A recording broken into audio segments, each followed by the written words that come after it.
I'm your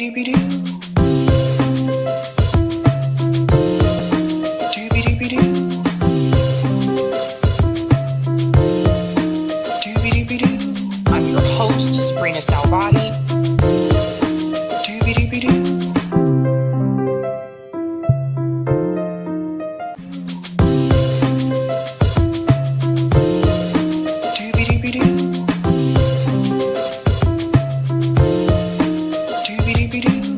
I'm your host, sabrinasalvati.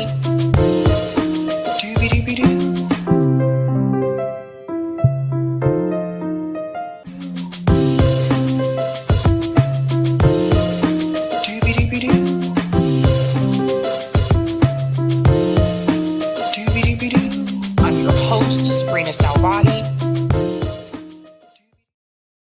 All right. Welcome, guys, to Sabs podcast. I'm your host, sabrinasalvati. My special guest tonight is Davi. He is a presidential candidate for 2024 who is seeking the nomination through the Green Party. What's going on, Davi? And thanks so much for joining me. Get everyone together in miracle together. Greetings to you, Sabrina, and to you, humanity. We made it. We made it to the independent debut of this campaign. We made it to a presentation of a core solution and no more room for complaints, new conversations for new All right. world. All right. Let's go ahead and bring up your campaign plan here. So first and foremost, I want to say I think it's really great that there's more people this time around running as third-party candidates or independent candidates. I think this is the most I've seen so far, as long as I've been able to vote, as long as I can remember. But I want to bring up your site here because I know you want to go into your campaign plan. So for people who have not seen this is Davi's website, and it says click to read the full campaign plan. First and foremost, before we go into that, Davi, what does Avatar Davi? What do you mean by that? So, just to reiterate, my name is Davi. You could think of it as Dahvee. I'm a music artist, a choreographer, a tech founder, and 2021 candidate for mayor of New York City, and avatar of Earth. So what does that mean? In 2020 in New York City, I vowed to ensure the sacred protection of humanity and Earth and the natural evolution. I am running to earn your vote in 2024 as the President of America and leader of the new free world, the free world we are defining. I am grounded. This campaign is, I don't know. Are you a nature person? I guess you can say it somewhat, I guess. So you know how the birds, they know when to migrate and there's a big storm coming, they get out the way? Mm-hmm. Okay. So that is because they're connected to something called the magnetic field of Earth. And within that magnetic field, there's a ton of information, right? And in the core of our brain is something called the pineal gland, and it's being hardened by something called fluoride, which is in our toothpaste, is in our water. And so during pre-2020 and leading into 2020, I decalcified my pineal gland, and I got access to a bunch of information. I just could understand a lot of information, and I just initially started typing it. I put it into a book called the Davi Manifesto, and I was really just trying to understand what was happening, because there's a lot about our human history we just really don't understand, and don't understand why we don't understand it, right? And so I wanted to make sure that I was giving myself the opportunity to allow whatever was coming to come. And my search has really been for truth. What truth can we land on? And I've always wanted my leader, whoever my leader would be, to have the truth sitting in their disposal. And so my quest really was about making sure that if I am going to, be able to put together these words, if they add up to the best plan for president in America, I have a responsibility at least to present it to America so that we might have the possibility of having the best plan possible. I am not doing this to rub my ego or anything like that in my own way, but I am doing it to acknowledge to the urgent need that we have right now to reintegrate with the natural order of Earth and reintegrate to what it means to have equality. So, we have always questioned, what is equality, right? But we have never actually sat down and figured out what the plan is. So I questioned when I was having these intuitions, what does that look like? And then this plan came. And so we can get into it. The core areas of focus are rehabilitation, providing healing-oriented support for those ailing in body, mind, or behavior, and finding harmony and balance between uses and contribution to Earth. The American Refresh, a 4-year transition where through PACE collective voting, Americans vote for the exact government we want moving forward, intentionally managing the growth of technology. And the mediator wing of the police, an immediate emergency mediator wing of the police that on demand mediates tough situations and conversations without the threat of batons or slow court dates. So the campaign is actually available in both Spanish and available to listen at Diva'sDoodles.com. What you're looking at right now is Earth Order. So the red and blue election after election have proven to the American voter that they have a brand of war and disaster. They have also got us to the point we are now. So it's not necessarily about just complaining about them, but understanding the limits of where we have gotten to. This doesn't seem to be working out for us anymore. So we need a new way of thinking about a functional society. And this Earth Order is a way for us to do that. Earth Order provides us the way to be able to vote for the exact government that we want moving forward. A new choice that provides equal salaries for chosen work. A new choice where all have access to quality housing. A new choice that covers all healthcare costs. Okay, so it says the goal is to have humans agree to 12 points and 3 principles so that we may lead ourselves and grow in alignment with Earth, truth, and the true potential of our lives. Right. What do you mean by that? So if you go back to the home page, you can click Earth Order and you can look at what those 12 points are. Do you want to do that or you want to stay in here? We can go back to the home page of where was before. Yep. Just Davi for president. Boom. And then you're going to slide down. Oh, okay. Yeah. Slide down. Keep going. There you go, the Earth Order.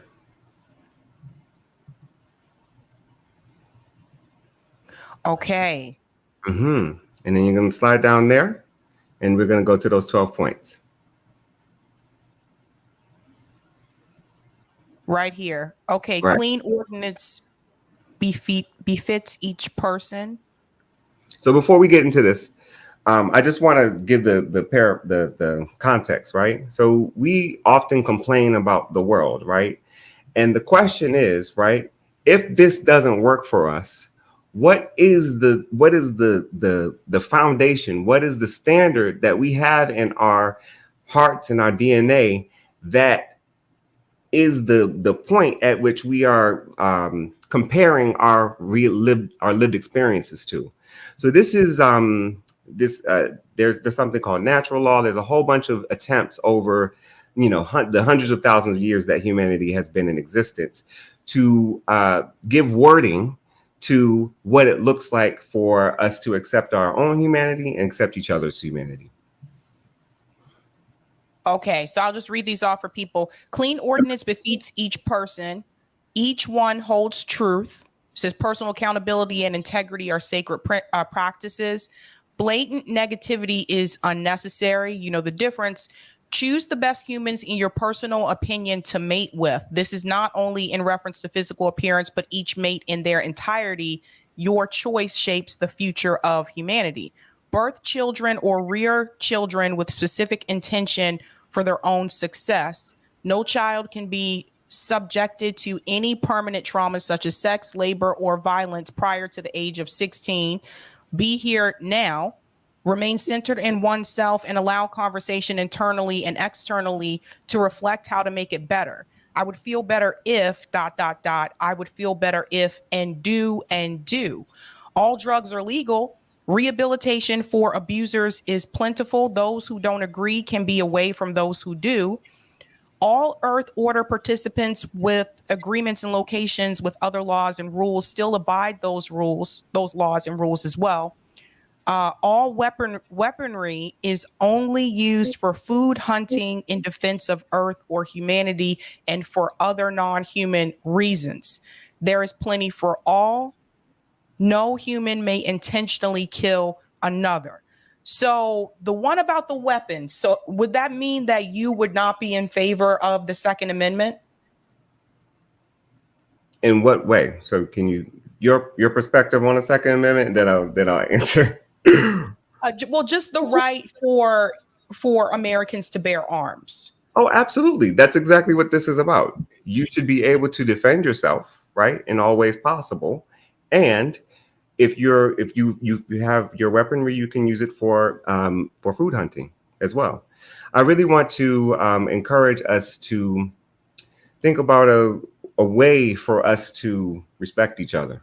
You know, what is the kind of the basis? Because it's not necessarily all men are created equal, because that leaves out half the population, right? And so it's a way for us to start the conversation. I'm not saying this is it. I'm not saying this is where we stop. I'm just saying this is the beginning of a conversation that is ongoing, and we can have we can tweak it and make it better as we go along, make it adapt to the times that we need to.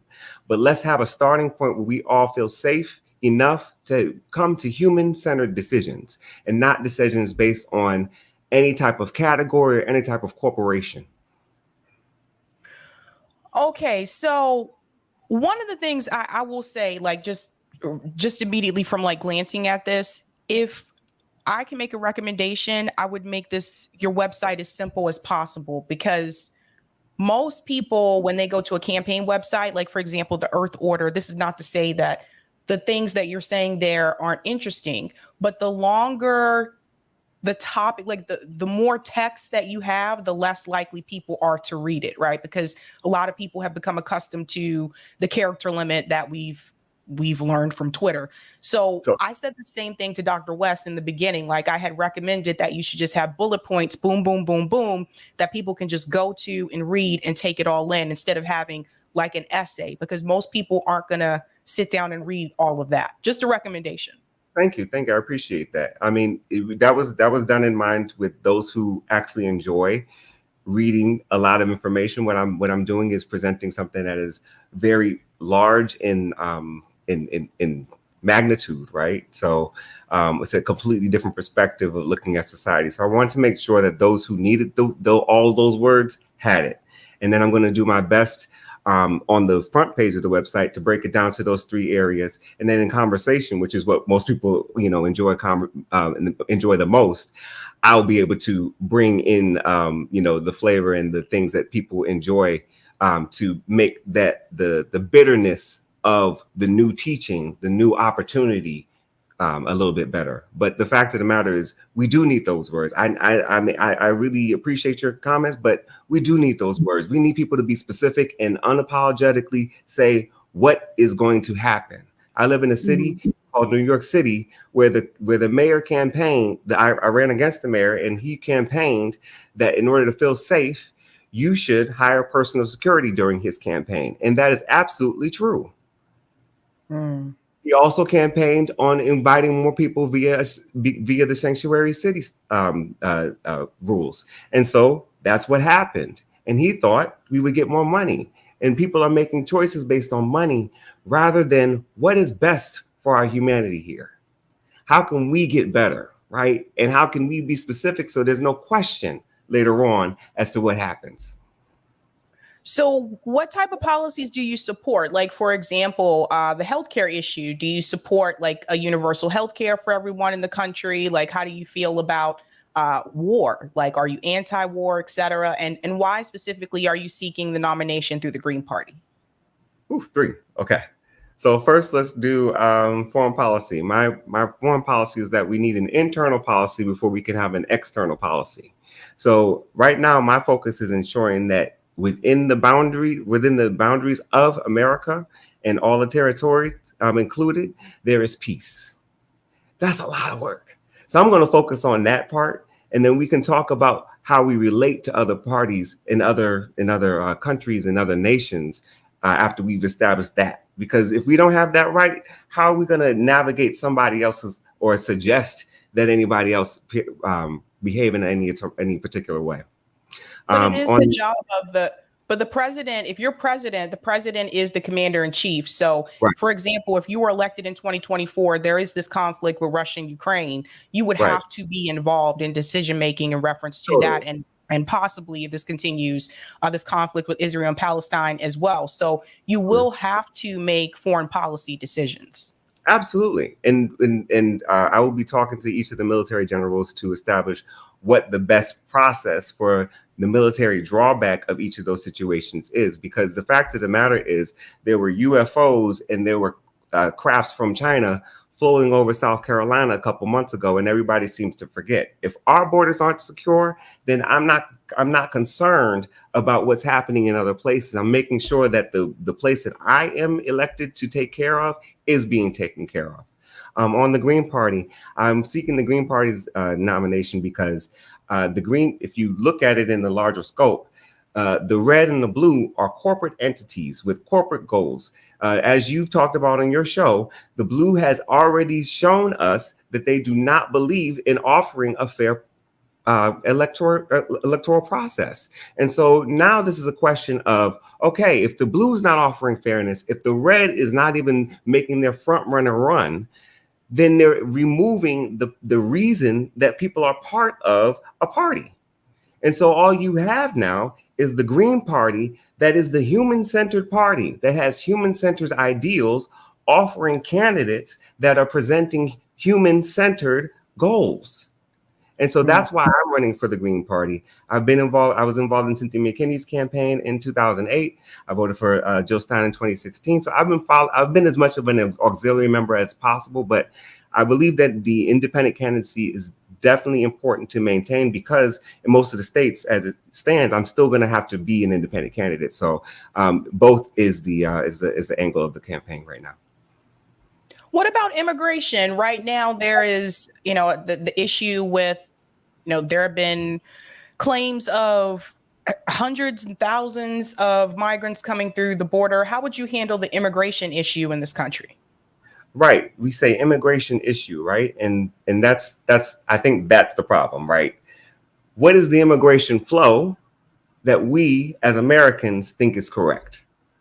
And then from that immigration flow number or parameters that we've agreed to, we then assess whether our borders are reflecting what we accept as our immigration flow. But I think randomly deciding that this year and next year and whatever time the immigration flow is too much, I'm confused as to what we said was the flow that is something that we think is correct. So that's what my work is going to be as a president, making sure that we have agreed to what the immigration flow is, and then we'll have the military in place to make sure that that immigration flow is correct. What about healthcare? So there's two parts of that. First is we have a medical complex that offers only Western options, right? And that's fine. People are welcome to choose, but there should be a holistic side. So organic and non-organic, right? This is the time we're in, the organic and non-organic time. So in the hospitals, part of my regulation as an executive order, I'm going to ensure that hospitals that are receiving federal funding are going to offer both holistic natural options for healing as well as Western healing. And then secondly, any person who decides to work in Earth Order, participate, either create their own business or work in a business that they agree to. P.S. The salary that we are going to agree to is going to be the happiness salary, whatever we agree the happiness salary is. And so the any medical costs will be covered by Earth Order. So whatever you deem as necessary for your medical care, that's what will be covered by Earth Order. So I guess what I'm asking is, to be a little bit more specific, would you remove private insurance in the U.S.? And in other words, would you go more towards a Medicare for all style of healthcare? I don't want to. I want to make sure that when we're in the early days of the campaign, so I want to make sure that I don't conflate other people's work. Right. What I'm saying is Earth Order will cover medical costs. That is similar to Medicare for all, yes, but the evaluation process will be different. I think that people should be able to decide what is healthcare for themselves, rather than having an insurance company deciding how they should be helped. So that's why. What do you mean by evaluation process? So insurance companies decide whether this particular operation or this particular supplement is necessary for your health, based on their whatever their guidelines are. And that's fine. But what I'm saying is, I think if you are a human and you are in the process of ongoingly discovering what your health looks like, then you should be able to dictate what your health looks like. And so I'm going to be basically removing that gate where the insurance decides which types of healthcare is worth covering. So would you remove private insurance companies? No, absolutely not. Okay. So Earth Order is essentially going to be an opt-out of capitalism. Capitalism will continue to operate just as it has, and everybody will be able to, do what it needs to do. But Earth Order will be the protection of those who decide that they want to be part of an interdependability of humanity. And with that, we don't have a hierarchy of who's the trash man and who's the CEO and who is the person who takes care of the parks. Everybody's interdependent. And so therefore, we need to value each other as we are and let go of this, kind of arbitrary hierarchy of salaries that capitalism has given our professions. But I don't think the salaries has anything to do with, I guess what I'm specifically asking is, would you make it so that every person in this country is allowed to have health care? Oh, absolutely. Yes. Every single person will be able to opt in to Earth Order. If they don't want to and they want to stay with their private insurance, that's fine too. It's just another option. But Davi, see, I just asked you if you would remove private insurance companies, and you said yes, and now you're saying that it's up to the individual. No, I said they would stay. I said they would stay. Okay. I said capitalism is going to continue to operate. But let me finish, because so then you're not. I just asked you if everyone should have health care in this country, but yes. You're now saying that people will have the choice to opt in. And if they don't want to, they can keep their private insurance. So you're talking about a public option. Right. Okay, that's not the same thing as Medicare for all, though. That's what I'm saying, right? So the Democrats and the Republicans, they've had their chance of languaging this. The way I'm languaging it is that humans will be able to choose how they are going to be taken care of for their health. Okay. It's just a language thing. I think we have the same intentions. No, I think with the healthcare issue, I think what you just said there, that should be blatantly explained on your website, because people are going to ask these questions. I'll totally take that. Yeah. Just a suggestion. Totally. And yeah. I do want to pivot back really quick to the immigration issue. Again, specifically, what would you do if you were president right now? For example, Joe Biden is adding on to Donald Trump's border wall. What would you do right now as president in reference to the immigration situation? You mean? I mean, right now. I mean, I'm not being. This. I'm post 2025. So to say that I would be dealing with these dynamics right now, or I don't know. It's just a bit different. But what I will say is that 2025 and beyond, we will have borders that are protected by the military. Whether that includes a border wall, whether it's built by that time or not, I mean, I can't judge that. But I'll make sure that we have protection for our borders and ensuring that the immigration flow, like I said, we agree to, is upheld. I'm not here to criminalize anybody for making choices for their families or their lives. What I am here to do is make sure that America is reflect the choice of America is being reflected in the reality of America. But you do support a border wall. I don't support a border wall because I don't support the interruption of the movement of animals between those spaces. But no, Davi, have to deal with. But Davi, you just said that if you were president during that time, if you need to have a border wall, you said it would also be protected by the military. So Right. Do you support a border wall? No. Okay. So can I just a couple of recommendations? I think like these kind of questions, like people, these are the gimmies, right? Like immigration, healthcare, war, like whatever interview you do after this, people are going to ask, they're going to ask about those situations. So I think Is there that something that you didn't get from me when I responded to those? I mean, I understand your concern for now, right? You flip-flopped. You seemed unsure. And as a candidate, like you should be 100% sure about where you stand on the issues. And that's why, like, I'm asking you the same questions that I've asked every other candidate that's come onto the show. And it seemed like to me, when it came to the healthcare issue and when it came to the immigration issue, it seems like you're uncertain. It's just I mean, I totally hear what you're saying. And what I tried to explain before is it's a languaging issue, right? And so we've been in a particular style of languaging particular policies. And what I'm saying is I'm in the process of relanguaging how my leadership will go. And I understand that you want to relate it to other things, but this is how I'm languaging my leadership. But you have to language it in a way that the everyday average American is going to understand. So the everyday American is not going to want to hear that, well, you know, it depends. I think animals should be free to move between spaces. If you were in a debate and they asked you when they said, do you support a border wall? You're going to have to be able to go yes or no and explain why.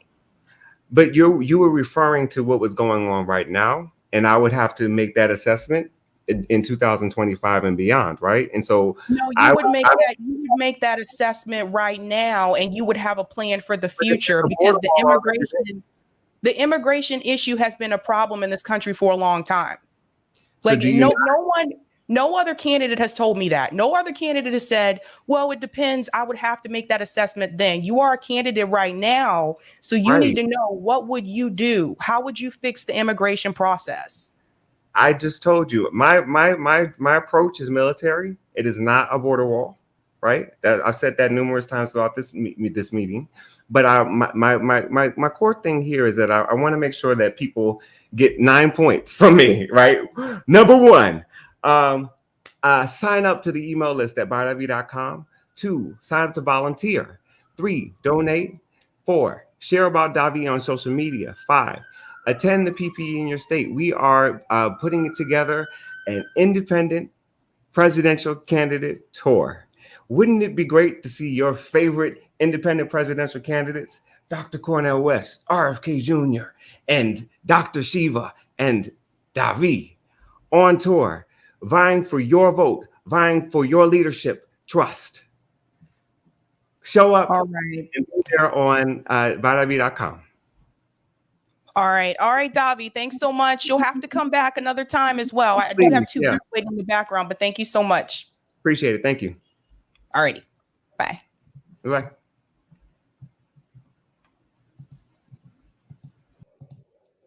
All right, guys. And we do have our next guest already here. We are going to dive into this discussion here about Israel and Palestine, we are continuing that conversation. So let's go ahead and bring in two organizers and activists, Afeni and, of course, Chuck Modi. What is going on? Thanks to both of you for coming on last minute. Oh, of course. Hello. All right, all right. Hey, Afeni, long time. Ciao. We see you a long time. Yeah. Afeni and I have been in the street twice this week, so this is great. We there's a lot going on. Let's talk about it. That's right. So I'm going to start off with what is it? Ciao. Yeah. Sabby, you already know what I'm about to say. We can talk about it offline, but you already know what I'm about to say. We can move on though. I have speak freely. Isn't that what I've always said to you when I interview you in the streets? No, I'm gonna keep this one cute, but Sabby, you already know what I'm about to say. It's not what you think it is. Okay. All right, so both of you recently were at a rally in DC, pro-Palestine rally in DC. I want to hear a little bit about how do you think that went. I mean, I saw some of the videos you had, Chuck. I have one a clip I'm going to show here from Jackie Lukeman that you interviewed. Sure. How do you think the turnout was, and what was the overall feeling that you got from the rally itself? Afeni or me? Let's start with Afeni. Oh, well, first of all, I would just like to acknowledge my Palestinian comrades and the organizers that are out here organizing in the DMV area. They do fantastic work. So I just really want to uplift that. The turnout for less than 24 hours was amazing. The crowd was, of course, majority Palestinians, Palestinian allies. And there was a lot of Black folks there, got the big up there. And yeah, it's always just a really beautiful vibe when I'm out there with my Palestinian comrades. And, so yeah, that's how I felt about it. How'd you feel, Chuck? I felt the same way. I've probably covered, 30 Palestinian rallies over the years. And it changes you because you know what? We do something in DC. Afeni does something in DC that they don't do on the news, that they don't do on MSNBC, they don't do on CNN, they don't do at Fox, they don't do on ABC, they don't do at CBS. We talk to actual Palestinians, like actual real live human beings who are Palestinian or Palestinian Americans, and ask them their opinion and get their voice. And the more you do that and the more you learn, and I've been more of a learner than anything at my protests. Sure, I interview people, but I learn so much.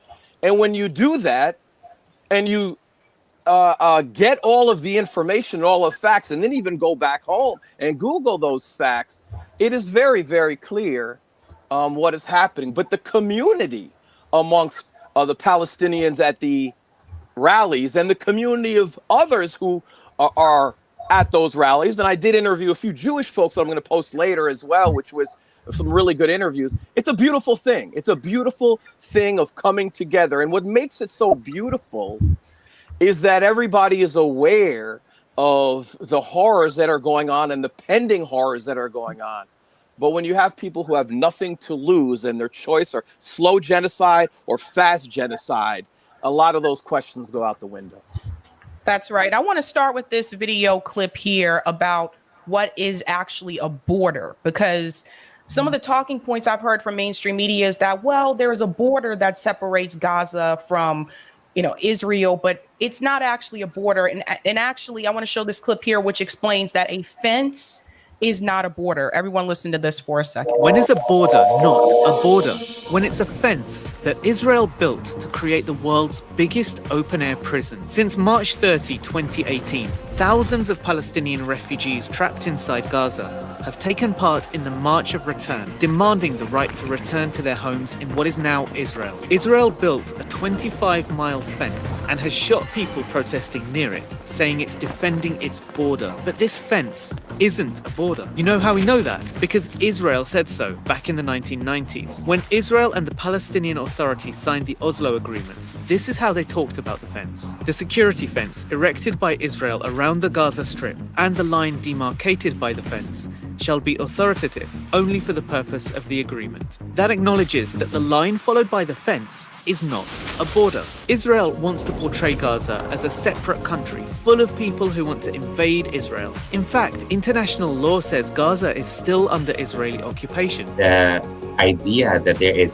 actual Palestinian sovereignty in the Gaza Strip or even the West Bank is false. Israel continues to control all aspects of life in the Gaza Strip, and as such is deemed under international law to still be the occupying force. In 2010, the UN called Gaza a large open-air prison, and it's not hard to see why.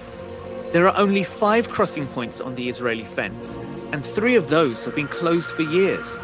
Yeah. Of the 2 that remain, only 1 of those is for people. In September 2018, Israel allowed less than 6,000 people to exit through the Erez crossing. Israel even limits what goes into Gaza through the fence.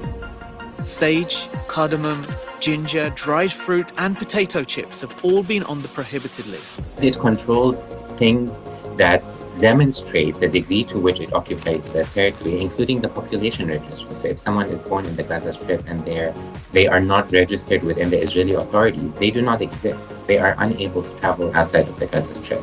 More than 2/3 of people living in Gaza are registered refugees whose families were forced out of their homes by Zionist militias in 1948 in what became Israel. Israel's Jewish majority was cemented by expelling 4 out of every 5 Palestinians who had lived there.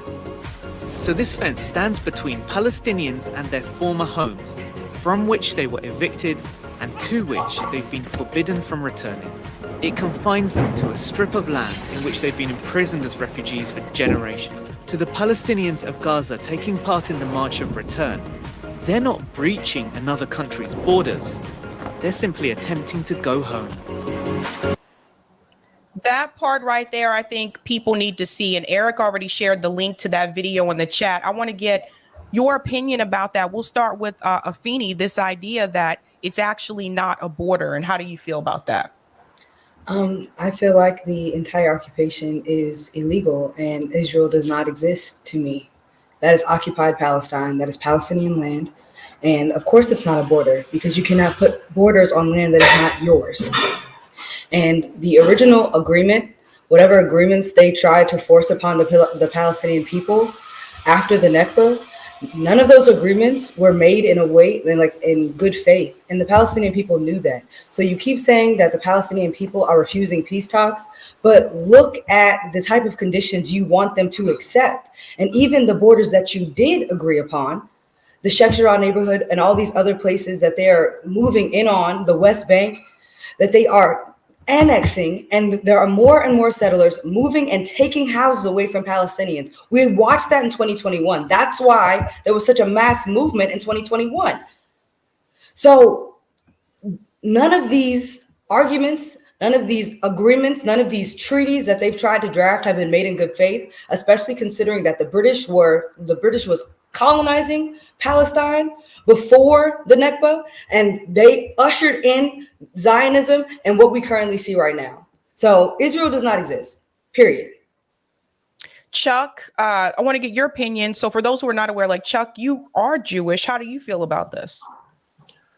Yeah, I am Jewish, and I was raised on Holocaust movies. My parents sat me down and made me watch Holocaust movies. And never again. I heard that. I've heard never again. And in the Jewish community, particularly younger Jews, we have different definitions of never again. For some people, and it might even include my mother, never again was never again to Jewish people. And a lot of that comes from scars, and a lot of that comes from trauma. And then other people, never again means never again to anyone, never again to any group. This could never happen again, period. So for Israel to recreate, on a smaller scale, Holocaust-like conditions in Palestine, there's an extra resonance to me, not in my name. Hell no, not in my name. We are not going to do that. And what I would say it's akin to, like, you ever see the 1960s picture where the young black girl in Arkansas, Little Rock, was trying to go to school, and we see the famous picture and all the white people yelling, and then they interview them 30 years later and they're shamed. How was that me? Well, I think that the Jewish equivalent to because Jim Crow is apartheid here. The Jewish equivalent to apartheid is like, do you want to be that person? I'm speaking to other Jewish people right now. Do you want to be that person in that picture? No, I don't think you do. And I don't believe there's really two sides to what we're talking about. There are complexities, but there are no complexities about Israel being an apartheid state. So you have a major problem here, and I just don't think it's two-sided. I really don't. And the last thing I'll say, everyone has seen the pictures, I believe, of the settlements that keep shrinking over the years, and maybe a lot of people might have seen the video. Because I want to bring this on a personal level, where a man from Brooklyn, a Jewish man from Brooklyn, comes in to a Palestinian home and says, I'm going to take your home. And they say, she says, you can't take my home. You're stealing my home. And he's almost shocked. He says, but if I don't do it, somebody else will steal it. Like, why are you blaming me for? And I want to unpack that. He says, why are you blaming me? He doesn't even personalize it. I'm not doing anything wrong because Israel as a state, as a governing state, is backing this policy, so you can't blame me. Think how crazy that is. I could steal your home and not even feel personal responsibility in stealing your home. And that's what's going on. I think people needed to see that video, because we could use words like annexation and displacement. That's a little too intellectual sounding. People are getting their homes stolen. That's right. I have this clip here from Democracy Now! Now, this is a Jewish gentleman, and he's going to explain what the goal is of the state of Israel. Everyone should hear this. Israel wanted this violence. In 2017, Smotrich was then a member of the Knesset, but at the moment, unfortunately, this racist thug is a minister of finance, but as well minister within the defense ministry. He published 6 years ago, and it is explicit. You can read it, and you can Google and read it. It was entitled The Subjugation Plan, which boils down to three. First, the Palestinian occupied territories should be annexed to Israel as a whole without granting basic rights to the Palestinians. Second, those Palestinians who do not agree to live under this subjugation are going to be expelled from their homeland. And third, those Palestinians who are going to resist are going to be killed. What we see now, and the coup, by the way, that the government of Israel has been carrying out within Israel, all of those are means to that goal. The goal is to realize this horrific, racist, colonialist, fascist plan of Smotrich's. And the attack on Gaza is part of it.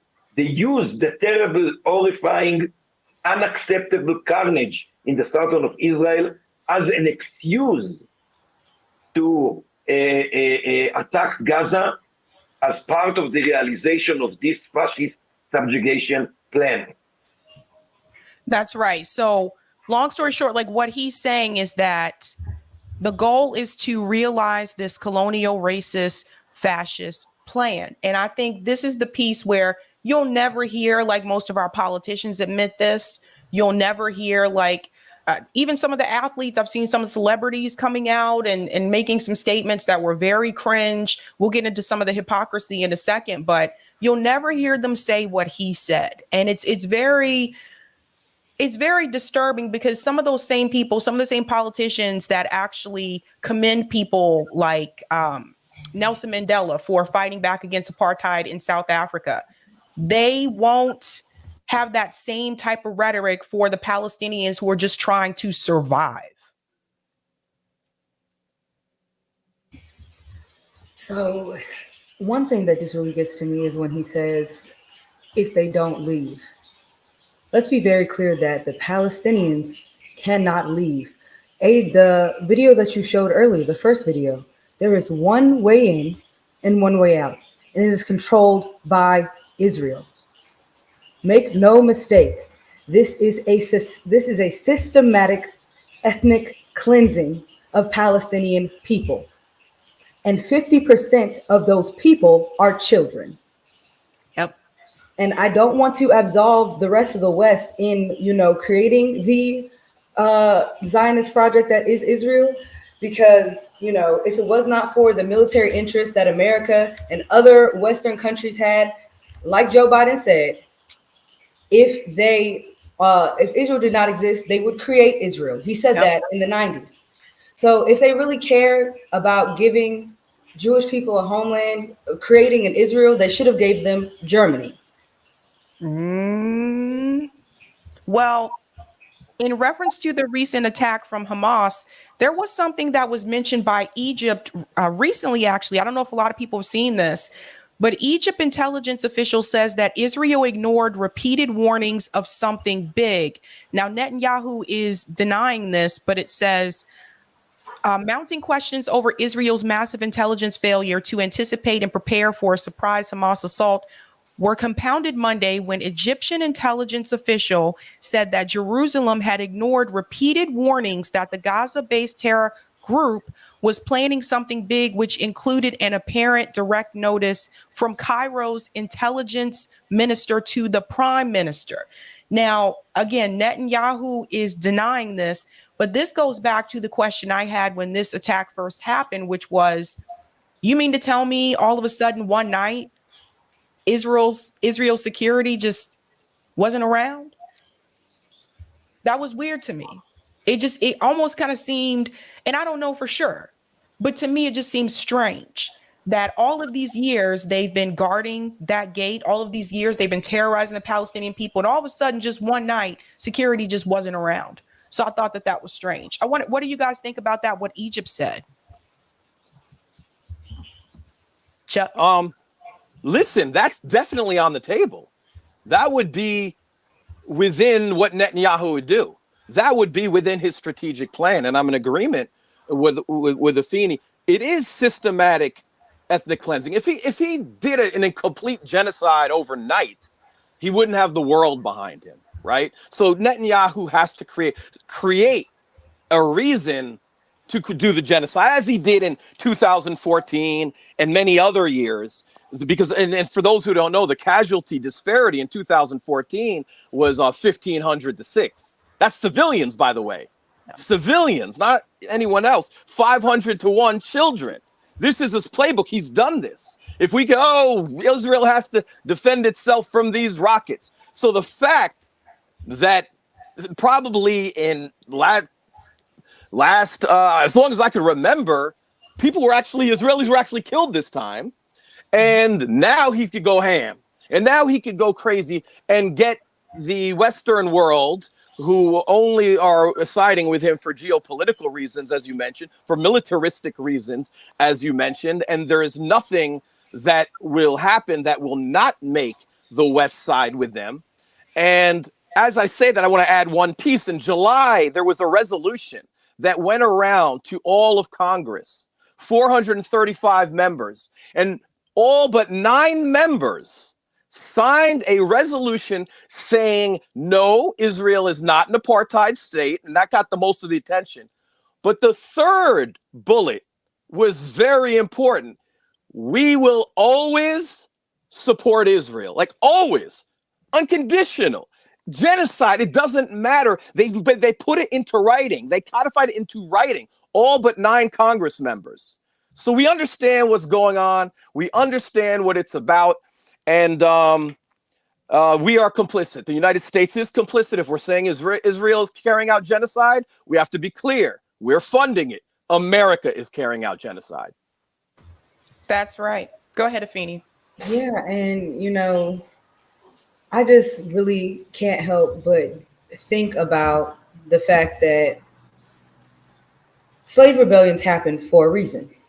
And if people had, picketed and marched and sang, please, massa, please, let us go, please, I promise you, we would still be in chains.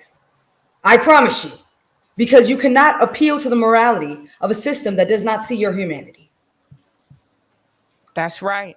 And I want to show people. Now, there have been a bunch of videos. I'm not going to show the ones of the kids because obviously YouTube isn't going to like that. And I don't think you guys, if you're not on Twitter, you probably haven't seen it. And I don't think some of you are going to want to see it. It's really hard to watch. But I just want to show you how they went after a refugee camp in northern Gaza. So this came from Mark Seddon. He said, if this were Ukraine, US, EU, and UK politicians would be falling over themselves and condemning a war crime, which is exactly what this is. So he's sharing this from Alan. Alan said, extraordinary footage of the aftermath of an Israeli strike on the Jabalia refugee camp in northern Gaza. This is what, now I'll mute this because I can just show it.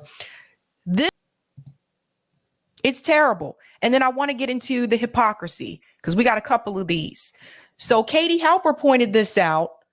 See, some of the celebrities really showed their whole ass. Like Katie Halper said, Jamie Lee Curtis posted what she thought was a photo of Israeli kids looking up at Hamas rockets and wrote terror in the skies. Then she learned they were Palestinian kids looking up at Israeli airstrikes, so she deleted it. Oh, Charlie Kirk did the same. Didn't you point that out on your feed? Yep. Charlie Kirk had this horrific language and he had the wrong picture. This is and you can see where she put that. Terror from the skies. That's Jamie Lee Curtis' account right there. And then you can see, Palestinian families seek refuge. That was the other person who put it. So the thing is, this is just some of the hypocrisy, how they're showing you if it's a Palestinian life, they don't want to show that chaos at all. If it's Palestinian kids that are being killed or being tortured, they don't want to share that. They only want to share it if it's happening to Israeli people. And that is very problematic. That's one of them. Go ahead, Afeni, and I'll go to the next one.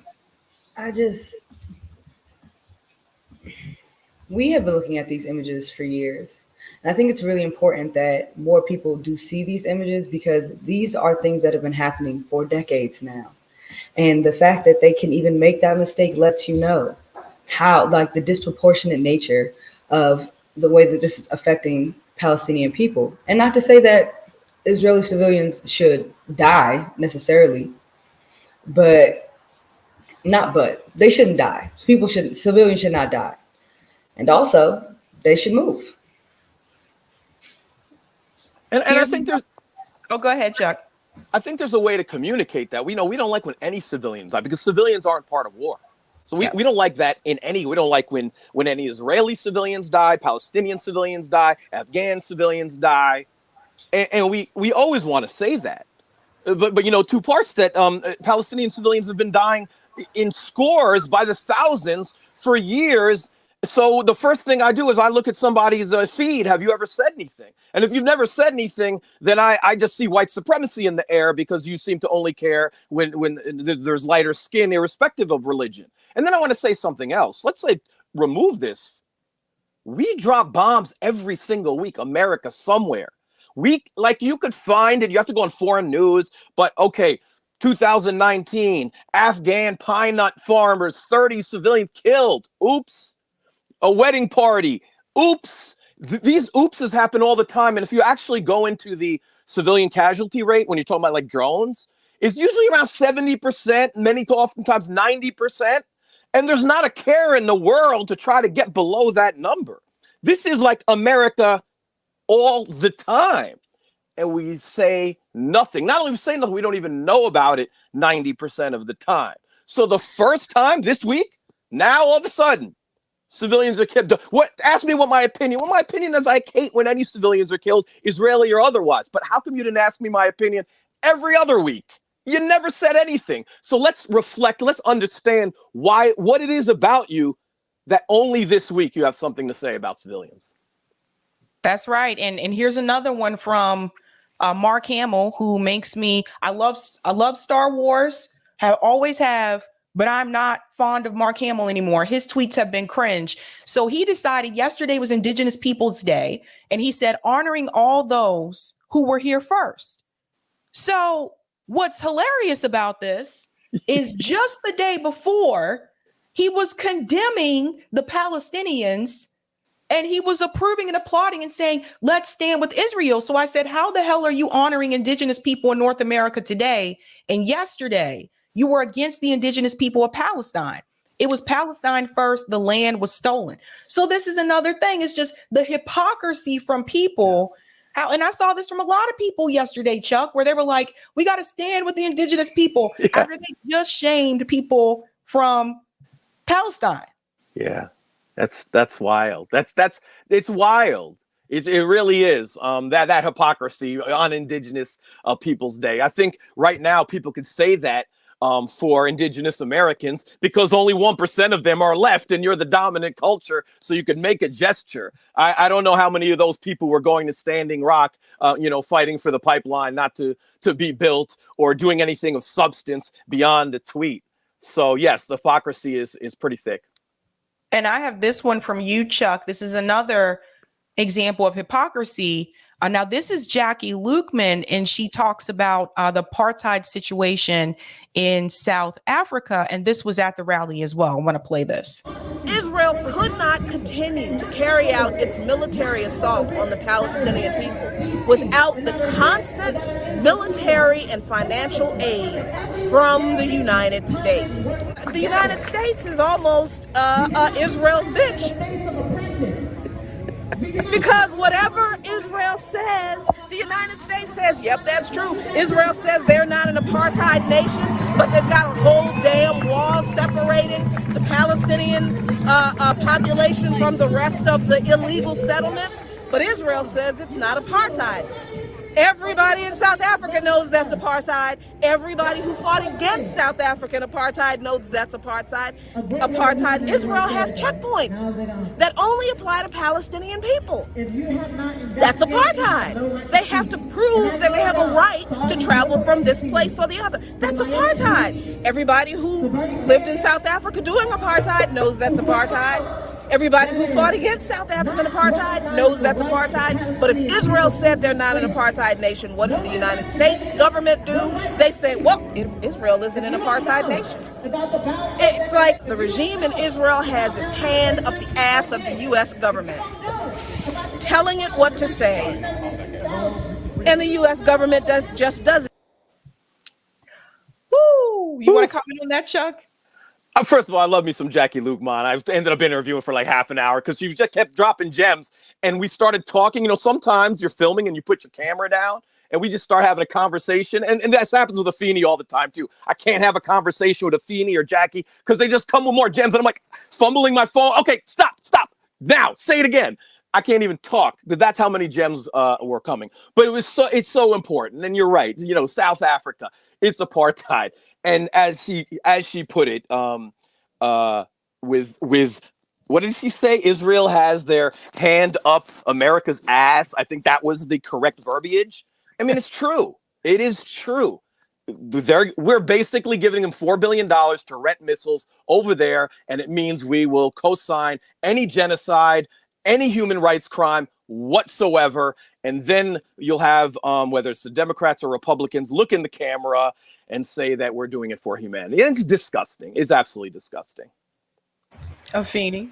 And you can't like all of the hypocrisy, especially like you have the Ukraine warriors, child, the Ukraine defenders, but yet when you see people who have literally been occupied for, I don't know, I think it's like over 100 years now, you don't have any solidarity with them. When they defend themselves against their occupiers, against the people that are committing consistent war crimes against them, cutting off their water and their electricity regularly, when they defend themselves against that, all of a sudden now oppressed people don't have the right to self-defense because they're brown. And you can't tell me that Israel's not an apartheid state when Palestinians have no right to return. That's right. Palestinians have no right to return. A Palestinian passport means nothing if a Palestinian person leaves Palestine. Because they're ethnically cleansing the land. They're forcing a diaspora of Palestinian people. And that's what people are failing to understand with this, especially people that are new to the subject or are just now getting, because of, like now the younger kids are getting caught up to what's going on. And they're making these like just contextless freaking videos and spreading all of this information that they're just hearing from Western propaganda without the actual context of the brutality of occupation and living in an open air concentration camp.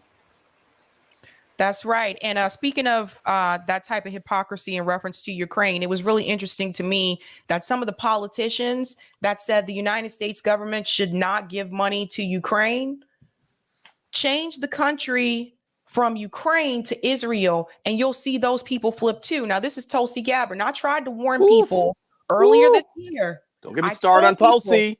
Oh, yeah. Don't get me started. Earlier this year, I said Tulsi Gabbard is not anti-war. And I got criticized from people because of that. They said, Sabby, I love you, but you're wrong. Am I? This is Tulsi Gabbard that says the United States must stand with Israel in the face of this terror attack by the Islamic terrorist group Hamas. This is just the latest example of the greater war being waged by both the Sunni and the Shia Islamist jihadists throughout the world. This should be a wake-up call to leaders everywhere that Islamist jihadists are the greatest short and long-term threat to the safety, security, and freedom of the American people and people throughout the world. And by the way, if you switch out Israel and insert China with this too, she'll have that same type of rhetoric. So this is just another example that some of these people that say, no, we're against sending this money to Ukraine. And Tulsi Gabbard spoke at the Rage Against the War Machine rally, which I covered. A lot of those people that were up on that stage that said, don't give any money to Ukraine, now they're clapping and saying, give the money to Israel. So this is the joke, you guys. Can I start this? Normally I'm like a Feeny, go first, right? But this is Tulsi. I got to talk about Tulsi because you know what? I am actually so glad she tweeted that, because Tulsi, that might be a wake-up call for the delusional anti-war left. The delusional anti-war left, because her record has been clear. People see her, she might make a good speech about regime change, and it sounds really good.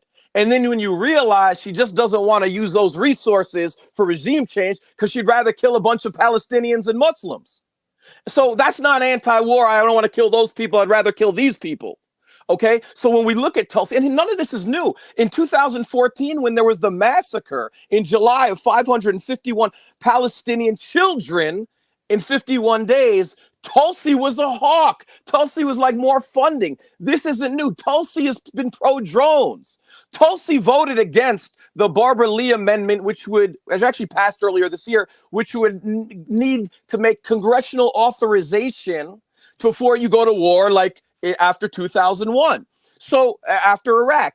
So Tulsi's been pro-war in like one or two areas. She's anti-war, so much so. And that was my main opposition of the Rage Against the War Machine rally. How can you have an anti-war rally that's with your leading speakers pro-war? So once and for all, I hope that tweet could shut the delusional anti-war left up. Get educated. So I'm sorry, this drives me crazy, but maybe we could finally come to an agreement here. We all know I ain't like Tulsi Gabbard. It was never a secret over here. She's finally getting it now. I mean, I heard the way she talked about like her tours in Afghanistan or wherever she went, and she talked about that stuff with glee, with joy, fond remembrance. And that's all you need. That's all you need to know. That's all you need to know. So, I mean, I'm not surprised at all. Tulsi Gabbard has always been pro-war. And as far as the Rage Against War Machine rally, I have many problems with the Rage Against War Machine rally, but especially the amount of pro-war people that were actually there. Because if you are pro-Russia, you are also pro-war. Well, Nikki Haley, by far, I think, had the most cringe statement. For those who are not aware, Nikki Haley was my former governor when I lived in South Carolina. She's very fake, but she is a neocon and she is a war hawk. And she always has been that way. I want to be very clear about that to people. So when she made this statement, it wasn't surprising to me. It was surprising to some people. Listen to this. But let's step back, because I want the American people to kind of take this in for a second. Just imagine that here the Israelis woke up and communities were bombarded. Families were murdered. Women and children were taken hostage, dragged through the streets. The elderly were taken. All of this has happened in front of everyone, on top of thousands of rockets that hit Israel. This should be personal for every woman and man in America. Why? Because when they did this surprise attack, when they took these hostages, when they murdered these families, they were celebrating. And what were they celebrating? They were saying death to Israel, death to America. This is not just an attack on Israel. This is an attack on America, because they hate us just as much. And what we have to understand is this is the reason that we have to unite around making sure our enemies do not hurt our friends. America can never be so arrogant to think we don't need friends, just like we needed them on 9/11.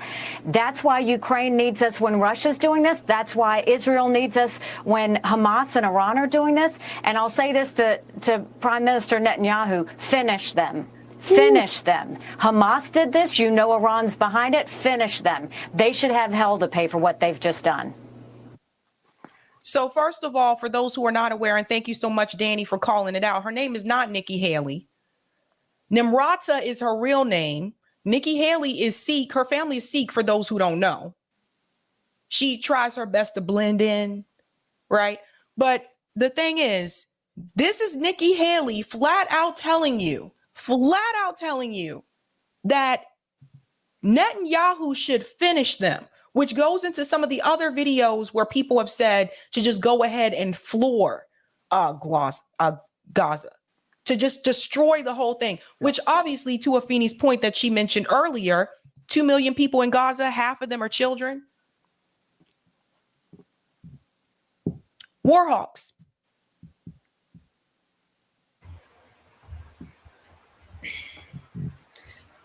One thing I will say is, if Nikki Haley wasn't clear about anything else, or excuse me, Nimrata, if she wasn't clear about nothing else, she was clear about the fact that not only is the U.S. going to increase funding to Israel, but now they're going to start to escalate more with Iran. You also see white phosphorus being dropped in southern Lebanon as well. So this is going to be like the Desert Storm all over again. It's going to be like the war in Afghanistan all over again. It's not just going to be about us attacking one very resilient and tortured state. It is going to be about us now sinking our teeth in even further, creating more war, more discord around the globe. We're going to fund Ukraine endlessly. We're going to fund Israel endlessly. We're going to fund a war in China. We're going to fund a war in Iran. And nobody in America, barely anybody in America, can afford a motherfucking house, can afford food, can afford basic fucking necessities. I need everybody to wake up to the fact that we need to take notes. Okay? This is a note-taking time, because things are not going to get better through that ballot box. Now, yes, should we vote to break the duopoly? Sure, why not? But just know that this is an imperialist empire that only understands the type of force that it dishes out. So, you feel me? Yeah.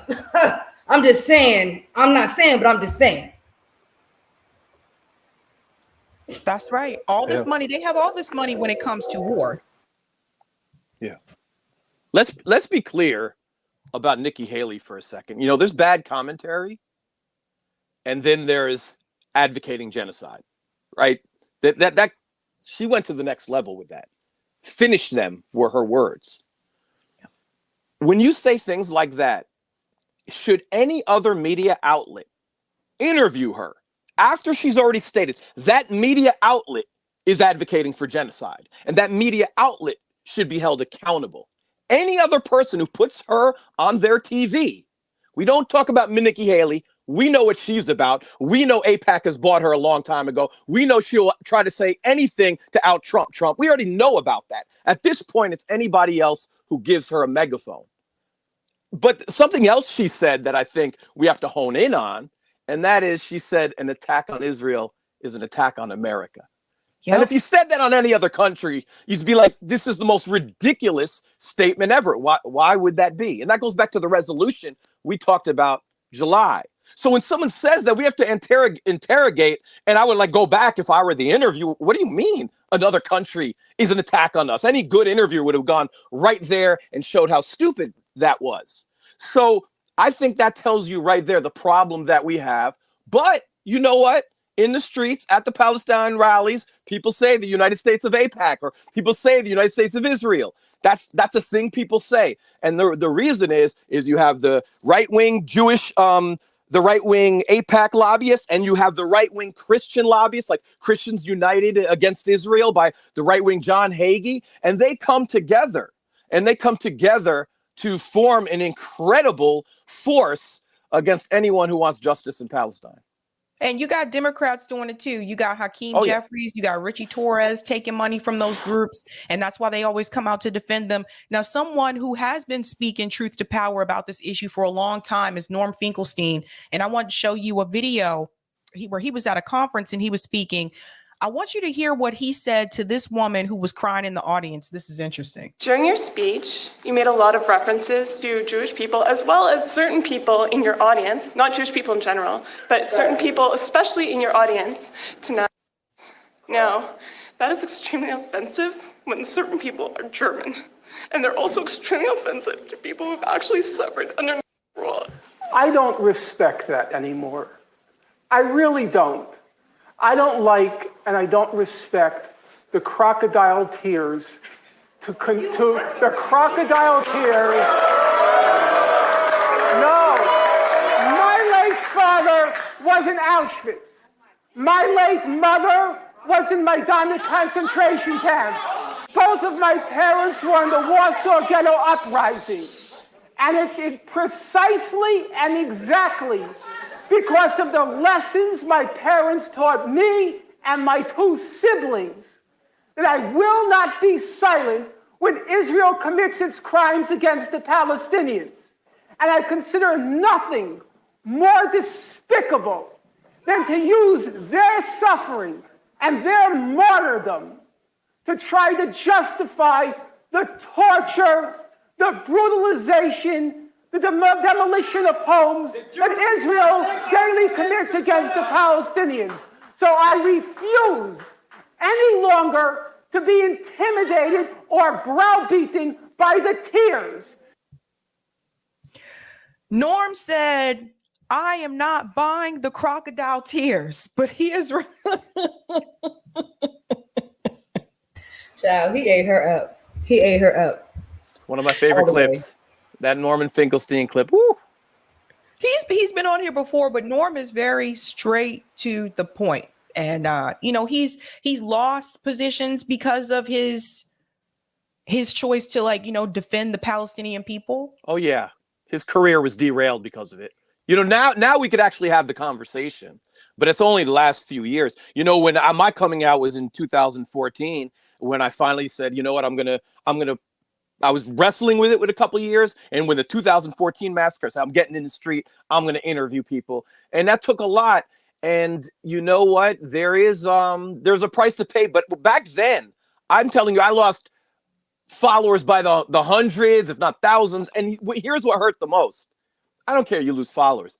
I was losing anti-racist followers, like people who in their construct were anti-racist in every other way except Palestine. Now, since that time, it's been about a decade. We see all these videos, the incredible work of the BDS campaign and so many activists, many people who lost their lives so we could have this conversation. But I'm letting you know, if we all had this conversation in 2014, there would be far less outside support for us.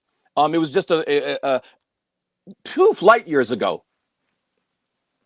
Yeah. And I think that, you know, it's some people like Norm that started speaking out about this like earlier on, you know, they have seen the repercussions of doing so. But you're right, Chuck. More people are starting to see the Palestinian side of things now. So I think that, oh, there's Chuck back. I think that that's important. Now, people are still out there lying, though. And I saw this earlier. Someone sent this to me, sent the full interview to me and said, Sabby, RFK Jr. is lying again. And I said, you know what? I said, let me clip this and let me put this on Twitter. So I said, here's RFK Jr. lying about Palestinians refusing to negotiate peace. If I remember correctly, it was the state of Israel that refused negotiation. The land belongs to Palestinians.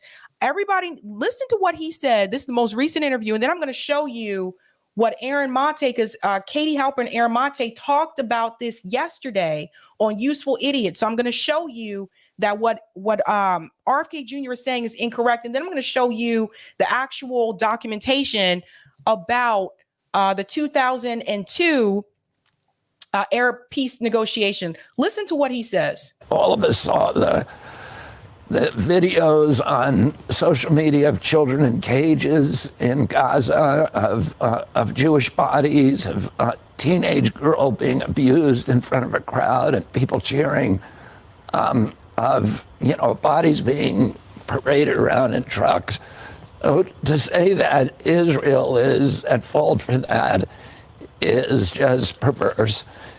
And then if you look at the history of the region, anybody who, you know, believes that narrative, which is a propaganda narrative, should go look at Prince Bandar bin Sultan's speech in 2020. He was a great champion. He was the head of the Saudi intelligence. He was at all the peace negotiations. He's a huge champion, lifelong champion of the Palestinian people. And what he said again and again, the Palestinians have been betrayed by their leadership.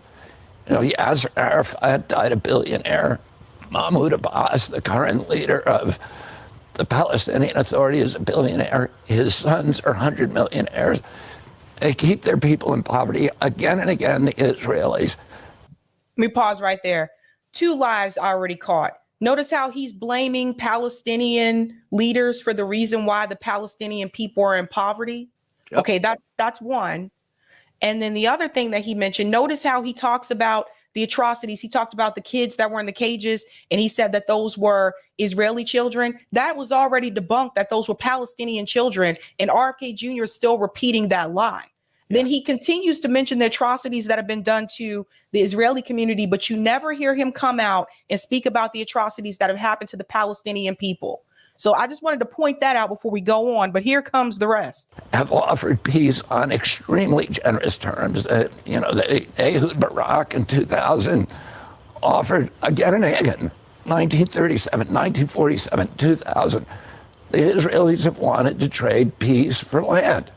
And they, again and again, the Palestinian leadership has betrayed its own people by refusing to even negotiate about that or refusing to a counteroffer. Okay, I'll let you guys comment on that, and then I'm going to show everyone what Katie and Aaron said in reference to the peace negotiation. I think that Robert F. Kennedy Jr. is one of the most disgusting propagandists for Zionist occupation I have ever seen. And every single time I hear him talk about Israel, the way he talks about Palestinians, the way he talks about they're the ones that are torturing Israel. It's just so unbelievable to me. And it makes it even more clear that we just do not have anybody who is in that 20% range who is even close to being right on this issue. I would honestly argue that RFK Jr. is farther to the right of Biden on Israel. He is. Mm-hmm. Which means that, I think it was Trump that moved the embassy. So I don't know how much farther you can go, but it seems like RFK is having a Zionism off with somebody. I'm not sure who the fuck it is. I'm not sure who he's in competition with. But I just cannot believe the lies and the slander of the Palestinian people that spews out of that man's mouth. It He is doesn't. not a leftist at It does all. not deserve.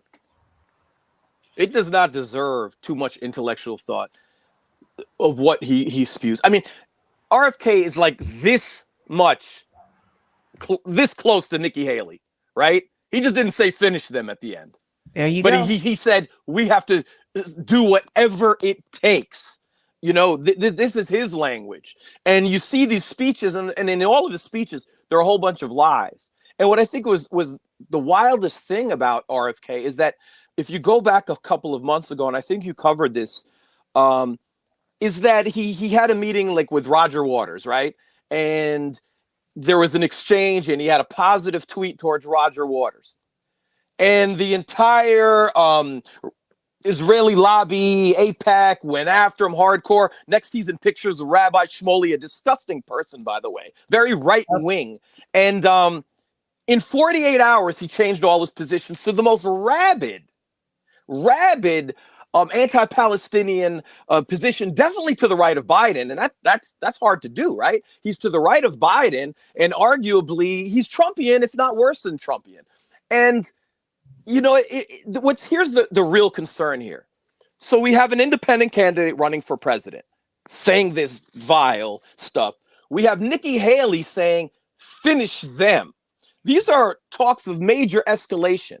One thing we have learned about Biden over the years, but Biden, that doesn't really come out of his mouth, but if Biden puts his finger in the air and he believes he could gain 1 or 2 percentage points in a poll and slaughter a bunch of Palestinians in the process, he will make that deal. That is Joe Biden. Joe Biden, throughout his career, whether it's incarcerating black and brown people in the 80s and 90s, whether it is going with George Bush and Cheney and Iraq, if he believes their political constituents, political favor in taking the most horrific position against human rights, he will do so. So mom's scared that you hear these crazy voices and Joe Biden is listening. And when you add in the news that we're watching on TV, Biden could make some horrific decisions as well.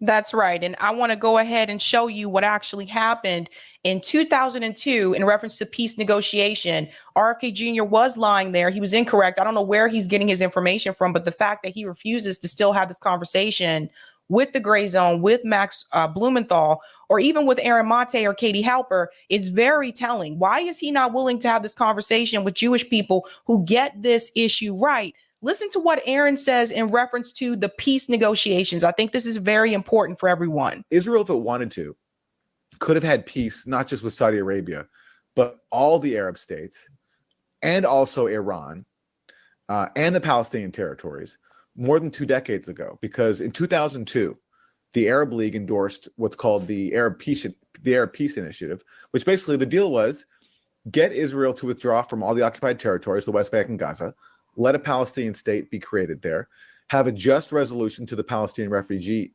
issue, and in return, all the Arab states will recognize Israel fully. Hamas later on tacitly accepted this proposal, not formally, but they tacitly accepted by saying they would accept a state within the pre-1967 borders, which means you're not going to oppose a state within Israel's recognized borders of pre-1967. Israel, if it wanted to. Okay, now let me show you what he's talking about, because we do have the receipts, because that's just a clip there. So he had tweeted this before. In 2002, the Arab League offered Israel full normalization in return for Israel's withdrawal from the occupied territories, the creation of a Palestinian state there, and just resolution to the refugee issue. Iran endorsed it. Even Hamas tactically accepted it by accepting a Palestinian state within the pre-1967 borders. And I'll pull up that article in a second. Israel, with the U.S. backing, rejected it. And Netanyahu says Israel will never accept it. From its founding, Israel has always chosen occupation and supremacy over peace and security. And that P is especially important. And here's that piece here. Remembering the 2002 Arab Peace Initiative. Let me make this a little bit bigger so people can see. What was it? It says it was a Saudi-led peace initiative endorsed by the Arab League's 22 member states, offered Israel a comprehensive formula for peace based on international norms.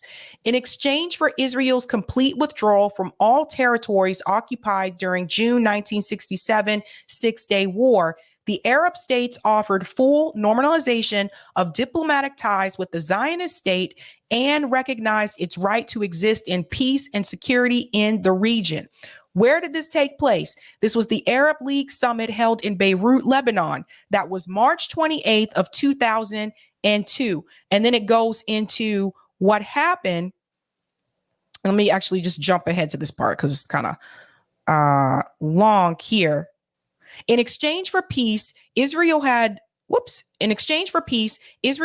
to accept the establishment of a sovereign, independent Palestinian state on the Palestinian territories of the West Bank and Gaza Strip occupied by the Zionist state since 1967, with East Jerusalem as its capital. So that would still remain. The initiative also called for a full Israeli withdrawal from the Syrian Golan Heights and territory in southern Lebanon. The Arab Peace Initiative enjoyed near global support from the UN, with U.S. President George W. Bush and British Prime Minister Tony Blair endorsing it. But then what happened? As Arab states offered to resolve the conflict with Israel, the occupied West Bank entered another brutal phase of the Second Intifada. On March 27, 2002, a day after the Arab Peace Initiative was announced, Israel launched Operation Defensive Shield, a massive military occupation in the West Bank, allegedly in response to terrorist attacks. Israeli forces blasted their way into Ramallah, Jenin, and Nablus.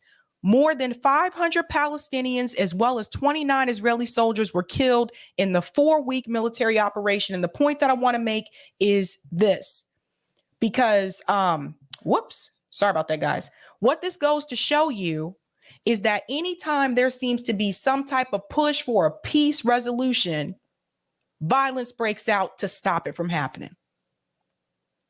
Yeah, it's systematic. You know, I can't speak, that how much beyond Netanyahu, but I know Netanyahu wants this. Netanyahu wants genocide through incremental ways. That's why we see, if you kick people out of your homes, you keep having this incredible oppression, wait for the attack, and then have a massive 20-to-1, 100-to-1 counterattack, and keep doing this. And you could see the maps. It's slow genocide. And what was interesting, and Afeni and I were at the rally, even with all this, carnage, there was a palpable yes, finally, from Palestinians, we finally fought back. We finally fought back. And I know a lot of people have problems hearing that from what they see on TV, but Ben Norton did a very good expose. And actually in law, it's not, people say, how can you say such a thing? Well, it's not just morally correct, it's legally correct. In 1980, there's a UN has laws that if you live in an apartheid state, and they use the words apartheid state, and they describe the conditions that are going on, whether it's Jim Crow, whether it is South African apartheid, whether it is Israeli apartheid, that you have a legal right to resist. I want to be clear about this, not just morally, legally. And you're not going to hear on anyone on TV tell you that. I wasn't even aware of that. But he, you know how Ben does. He breaks down these laws. And people need to know that we're also having a legal discussion about human rights and war crimes. And Bree said the same thing on Rising as well. Mm-hmm. Oppressed people have the right to self-defense. Are we condoning some of the quote-unquote allegations that have come out? A lot of them have been debunked. So no, we are not, because a lot of them are fake anyway.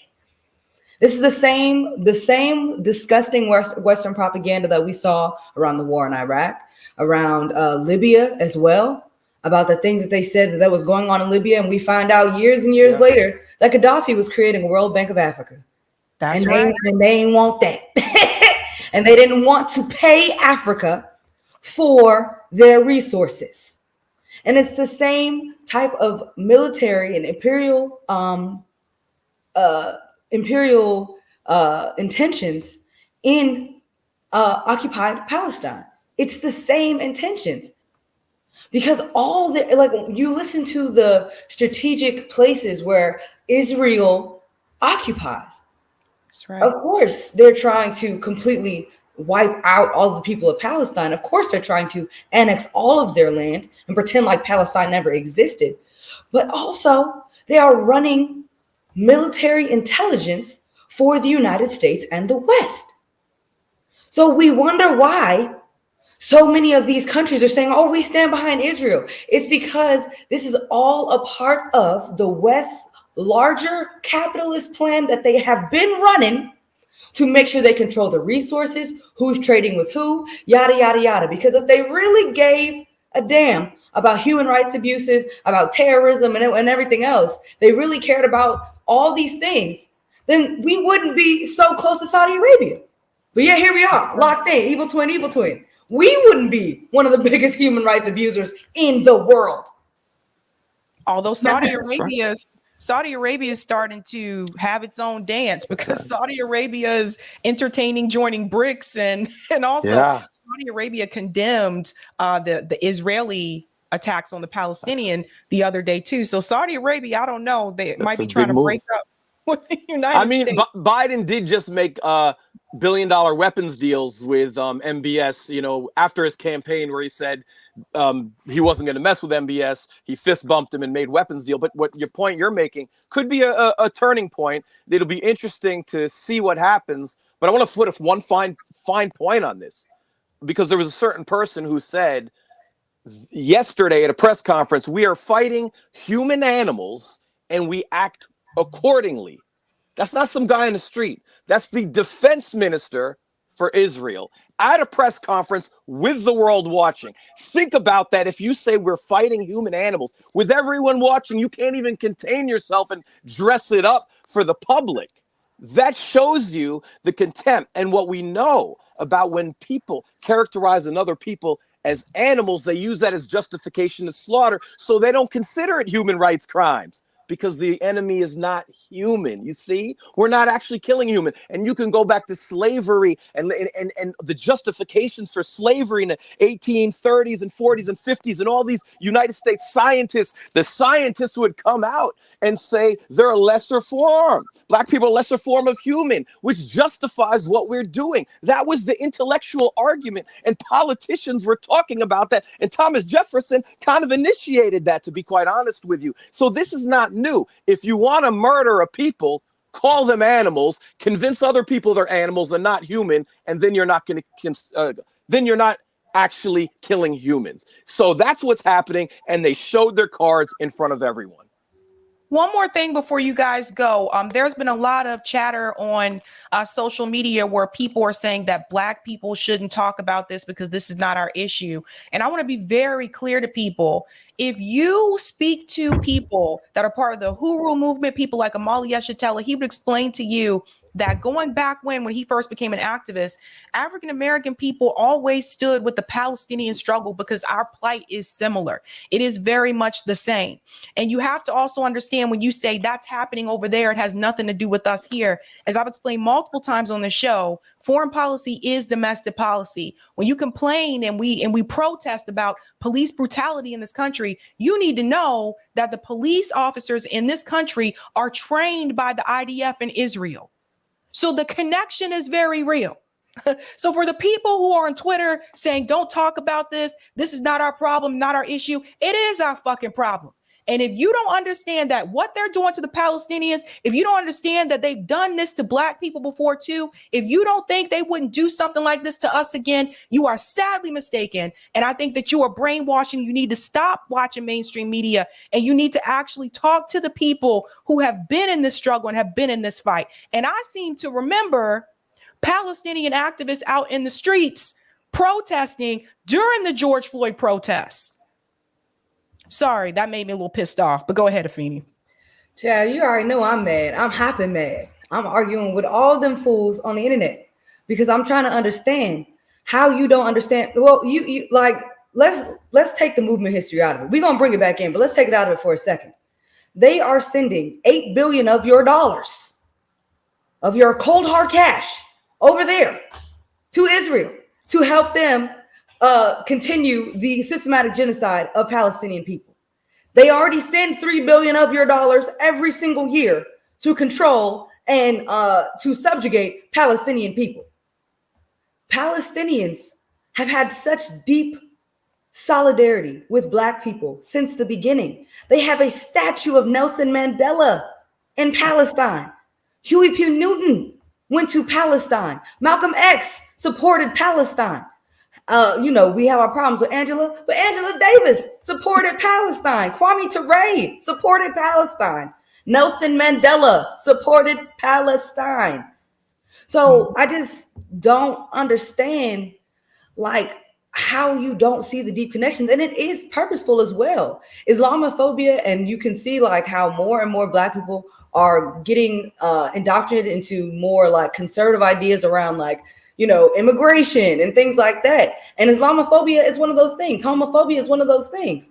Yep. So, it's like all of the culture within our community is turning into this direction. And we are fighting to turn them back, because all those ideas do is to serve to uphold the system that is already oppressing all of us.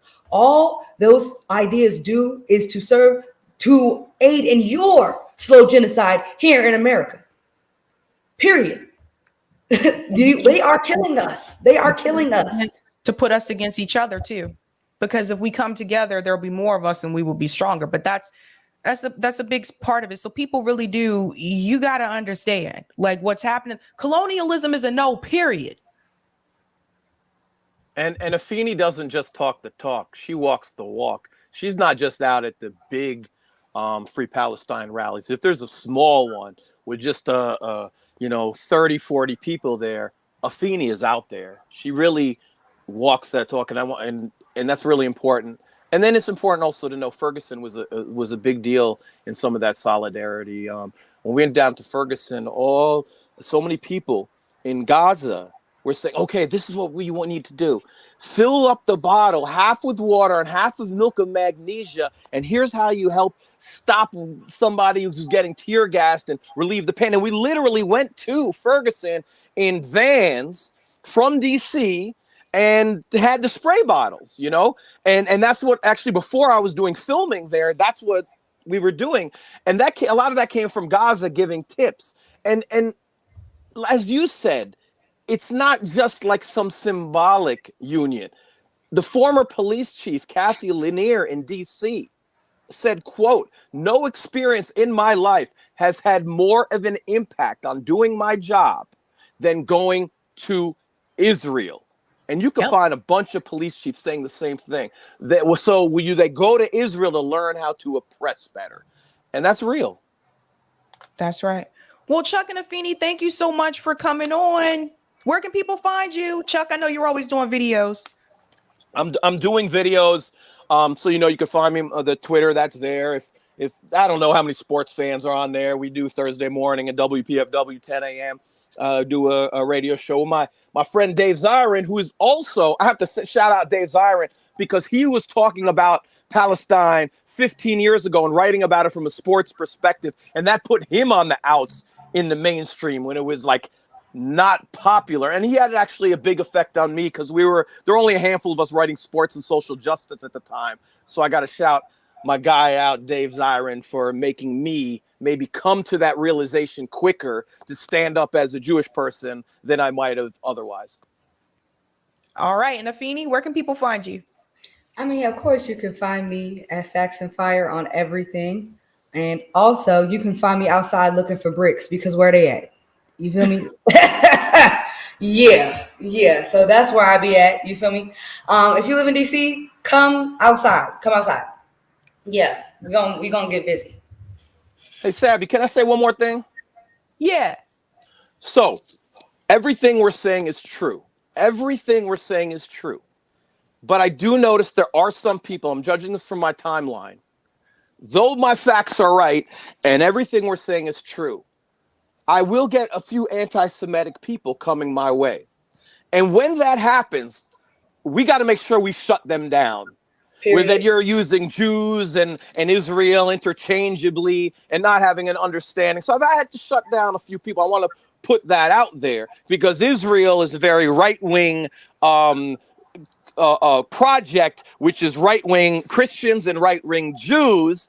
And what we don't say in America, while there is a very right-wing portion of Jews like every other white population, Jews are far more disproportionately anti-racist than other people. And it's also the only white group that majority did not vote for Trump. 70% voted against Trump, for whatever that means, and you could, figure that out.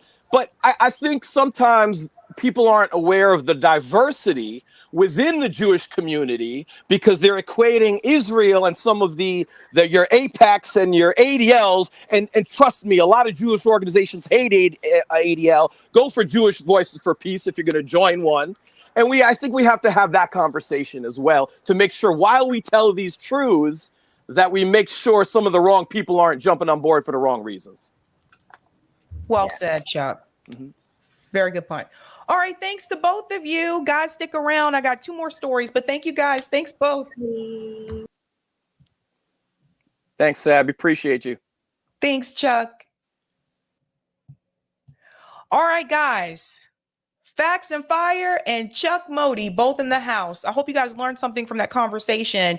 I do want to give a shout out to patrons. Show the thumbnail really quick. Go through the super chats, and then we'll get into the other 2 stories that I have tonight as well. Because we're not done yet, folks. We will do call-in tonight, which I'm sure some of you may be wondering. So stay tuned for that as well. But first and foremost, shout out to everyone who is a Sabby patron. Thank you so much for your support. If you're interested in being a Sabby patron, I have 5 categories. Ultimate, Sabinators, Sabsters. There's also Sabbies and members. And you can also see their names scrolling across the bottom of the screen there on the ticker. Thank you guys so much for keeping the lights on in the his house. Thank you. All right. Eric, we can go ahead to the second part of Type VNC whenever you're ready. And I want to go ahead and show this beautiful thumbnail to tell you what other stories we're going to discuss because we're not done yet. We're not done yet. All right, guys, tonight we are also going to discuss RFK Jr. confirms his independent run. We're going to talk about that and some of the funding with that campaign as well. We're also going to discuss Jackson Hinkle is banned. This is huge news. One of you sent this to me the other day. I was not aware. And we already discussed Tulsi and Nikki Cringe take in reference to Israel and Palestine. And of course, Davi was also here as well. So let's go ahead and get to some of the comments, and then we'll jump into that Jackson Hinkle story for some of you if you're not aware. Thank you, Link. He's running a presidential campaign. Is the campaign in the room with us right now? Really lost me at happiness salary. Yeah, that was a weird take. I didn't understand why he said that. Thank you, David. Make like Nightcrawler and BAMF out of here. Yikes. Thank you again for this one, Link. He got his PhD at the Kamala Harris School of Talking in Circles. Thank you, Danny. If Israel is a Jewish state, then why are Ethiopian Jews being brutalized and systemically expelled from the country? And that's another piece of the situation, too, that I've discussed before on the show, which is the fact that this is also racial, right? We talked about that before. Thank you, Ninja Girl. Afeni is always dropping truth. This is true. Shout out Tassetti for the super sticker. Thank you. Boop, boop. Thank you, Jonathan. Jimmy Dore literally gave the most cringe take on the PBD podcast with all right wingers. Will you and the RBN crew call him out for his BS, weak and embarrassing take on the Israel and Palestine take? I think I saw a short clip from this on Twitter, but I mean, I think I can't speak for the rest of RBN, but you guys know where I stand on that. I've been very vocal about that. And I told you, like, nah, you got to call it all out. Like, Jimmy has covered those stories, so he knows. Thank you, David. RFK is the Shang Tsung to Nikki Haley's Shao Kahn. Okay. Thank you for the super sticker, Regine Jolly. Thank you, Turbo. Free Jackson. All he did was tell the truth. We're going to get into that. And thank you, Turbo Jerko. Sorry. The name is funny. Turbo Joko. They got to RFK. I think he's truly fooled. No excuse. Thank you for that. Okay. And I don't know. I guess we're good on Rockfin, right, Eric? I guess we're good. We're going to jump into the story about Jackson Hinkle. So someone sent this to me via email the other day. I was not aware of this, but apparently this happened very recently. I have two updates in reference to Jackson Hinkle. So the first video clip that I want to show you is Jackson Hinkle talking about a suspension. So apparently he was suspended a couple of days ago, hit with the flag on YouTube. So when you get a suspension, you can't stream for sometimes a couple of days, sometimes 2 days, sometimes a week, sometimes 2 weeks, depending on what it's for and if it's the first or second one or not. So I want to get into that video first because he did talk about it on Rumble. So that's where we're going to pop that clip in here. So he was suspended a couple of days ago. So listen to this and then we'll get into what he announced yesterday. Drop a like on this, share this far and wide, because my YouTube channel was just hit with another wave of censorship, this time the biggest that I've seen really in about a year. It's so upsetting, so demoralizing, but you know, this is kind of what you have to expect at a certain level, and you just keep charging through, and it is what it is. But thankfully, we have platforms like X and like Rumble, which I'm uploading this content to right now, and I will continue to do so throughout the remainder of my YouTube suspension. But I've been suspended for another 14 days. I just faced a suspension of 7 days that I served, and I'm back in YouTube jail. So let me pause there for a second and tell you what that's really about. So if you get one suspension from YouTube, they give you like a week where you can't stream for a week. Obviously, most of us stream, right? I know that they had demonetized Jackson Hinkle's channel. I want to say that was like a year ago, or maybe at the very beginning of this year. But it's been a while where they had totally like just demonetized his channel, and it's kind of like starting from scratch when that happens, right? But he got through that and continued posting on YouTube, and then explained that he would have to take sponsorships from people now because his channel was completely demonetized on YouTube. And then he also joined Rumble to help with that as well. Then what they'll do sometimes is while you're serving that first suspension, they'll look for another reason to give you a second one. And if you get a second one right after that, then it's 14 days. So now you have 2 weeks where you cannot stream. And they've done this with other people that I know of as well. So let's continue here. You know, it's just so upsetting. And it's like the people that are not political around me that watch this stuff, they're like, how is this happening in America? Well, it's happening in America because, as we all know, there is a corrupt cabal of elite leadership who will do anything and everything to silence independent voices where they are heard the most. And for me, that's on YouTube, with over 301,000 subscribers monthly, getting, 10 million views or more. That's where they are choosing to hit me, because they can no longer hit me on Twitter or X. But Elon, I guess, has done a number on me there. He's demonetized my X account, basically. I'm getting like $100 a month there. I mean, come on, I'm one of the largest accounts on the entire platform, and then you do that to me. These liberals get $15,000 a month, but I'm only getting $100. So that's another thing that I think people needed to hear. And that's the Elon Musk thing. As much as Elon Musk tweets out that he's against censorship and we need free speech, he still deplatforms people on Twitter. He still suspends accounts. Garland Nixon, last I saw, was still locked out of his account on Twitter, even though the account still exists, but they won't actually let him log into the account. So it's free speech for certain people. And what I've noticed, like, if you're coming from that camp where you're talking about the government agencies and if you're talking about the jab, like things like that, he's good for those types of things. Like, yes, he'll let that remain for the most part. But it seems like when it comes to certain narratives about war or social issues per se, that's when they'll come in. So even Elon Musk, as much as he brags about like, yeah, I'm free speech, he's not free speech. He has still been heavily suppressing accounts.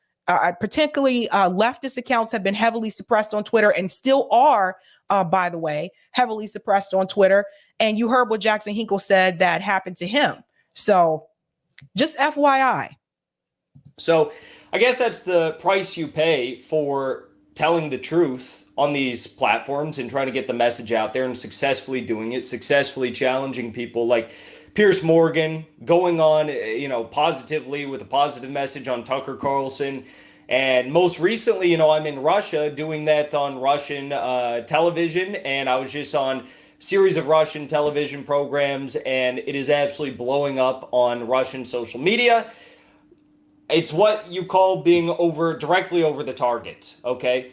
Now, that part right there. This is honestly why I believe they came after him again this time, is because you guys, for those of you who are not aware, he did travel to Russia. He has been reporting from Russia.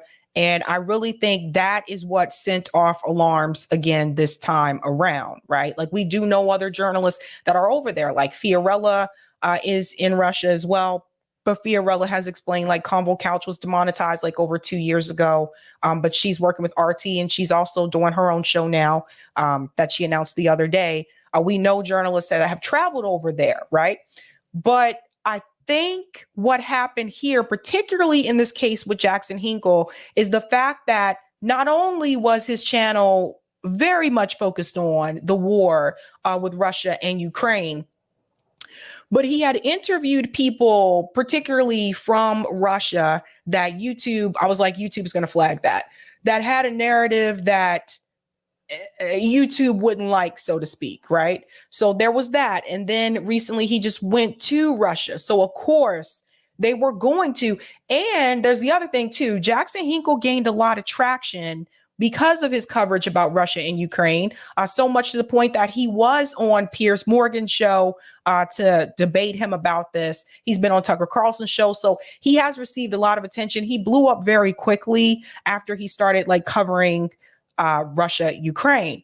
And so they kind of looked at it as though this is someone who is a threat, because now his narrative is getting out to too many people. If he went on to Piers Morgan's show and he went on to Tucker's show, wait a minute.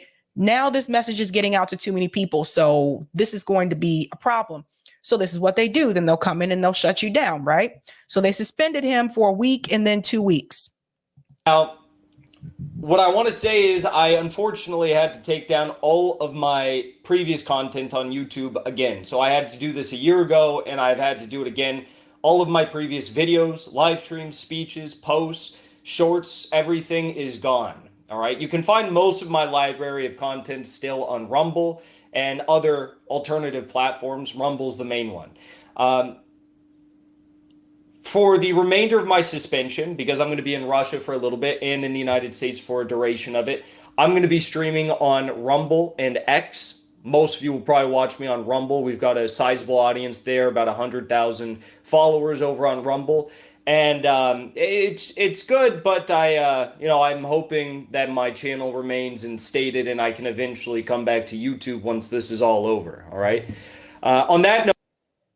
Unfortunately, though, that did not happen. Now, I want to add something here that he just said in reference to the Rumble thing. And, he's monetized over there and he's going to work on being monetized, I guess, streaming on X. I guess similarly to how Tucker Carlson has the show on X, that kind of thing.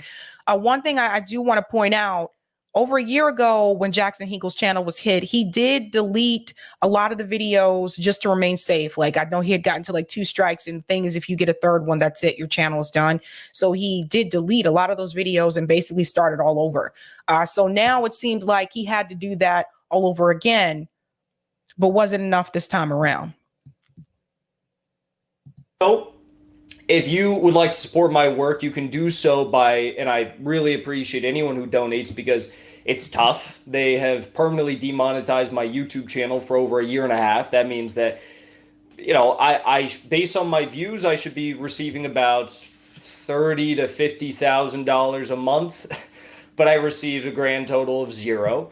They still run ads on my videos, as some of you see, but I get zero income from that. Twitter doesn't really pay me anything, and Rumble, to the best of their ability, they have difficulties with advertisers, but I get like a little bit there, maybe a few $100 a month. Most of us are not making money on Rumble. For those of you who are not aware, like I've been on Rumble for, I want to say almost a year, but I started live streaming on Rumble a couple of months ago. But I'll just be honest with you, I have no shame. Okay. So when I looked at my account on Rumble, it said I've made $44. Monetization on Rumble is very different than YouTube. And so I've been on there for almost a year. No, exactly about a year. And I've only made $44 altogether. So we don't make that much. And he has way more followers on Rumble than I do. And we don't make much on Rumble. I'm just going to be honest with you guys and keep it real with you. Surprise. We don't make that much. And I've spoken to people who have larger channels than Jackson does on Rumble, and they don't make much either. You'd be surprised. From what I understand, in order to really make money on Rumble, I think you have to have that Rumble contract. So there are some people who do have the Rumble contracts, and so they are paid a certain amount. But other than that, I got $44.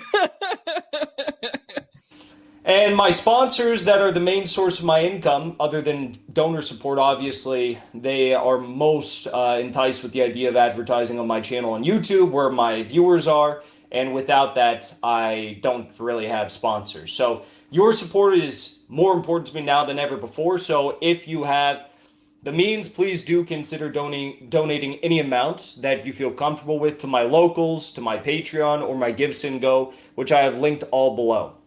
Now, moving forward, I've talked about this quite a bit, but I do have a website that is almost live, and it's going to be really great. We're going to have live streams on the website. We're going to have private viewer-only live streams, so basically an after show like Tim Pool does, where you can pay a premium fee and get premium content.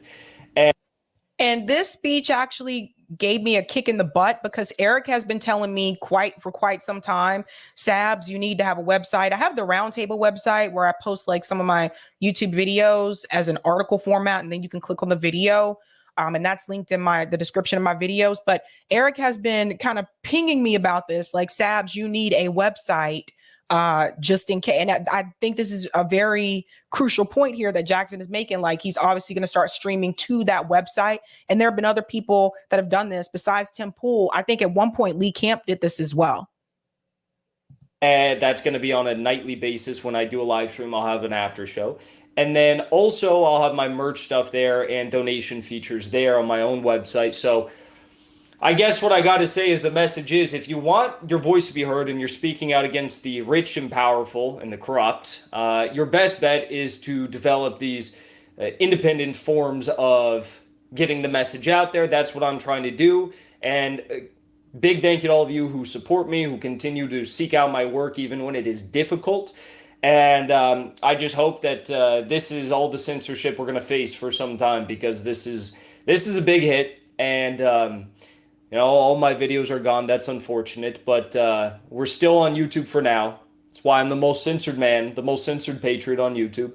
And I'm going to keep trying to break down these walls of mistrust and fake news that the mainstream is pushing out and shoving down your throats as long as I can and to the best of my ability. So I will say Jackson Hinkle is not the most censored person on YouTube. The most censored people are the people that don't gain any traction at all, because they're so heavily suppressed that you'll never find these people.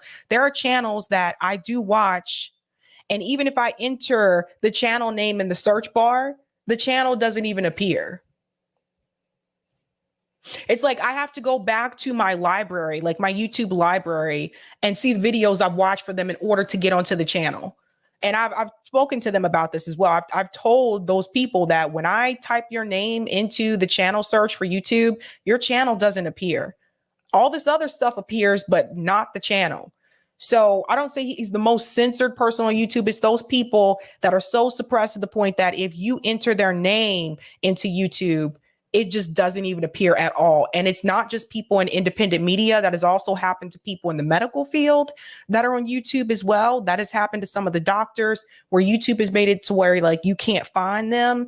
Those are the people that were the most censored. You could still find Jackson Hinkle. Yes, they had demonetized him and they had suspended him, but they never made it to the point where you couldn't find him. So I think that point is important to mention. Unfortunate news, no doubt. But I'm still here in Russia. I'll still be producing videos, and you will get those on the platforms I mentioned. Thank you to those platforms. Thank you to all of you who support me. And I'll see you all next time, all right? So I don't know if I have any other real news to talk about.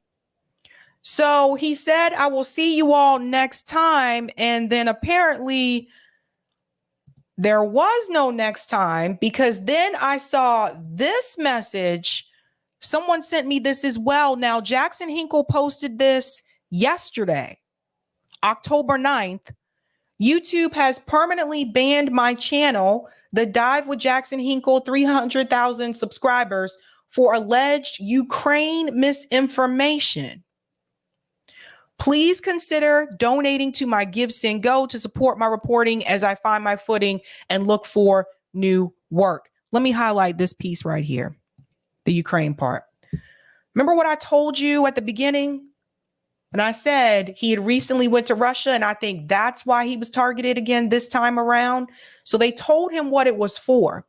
So his reporting over there and some of the people he may have interviewed, that's what they were flagging. But I don't think they were flagging this on their own. I highly believe, and this happened before, that he was reported.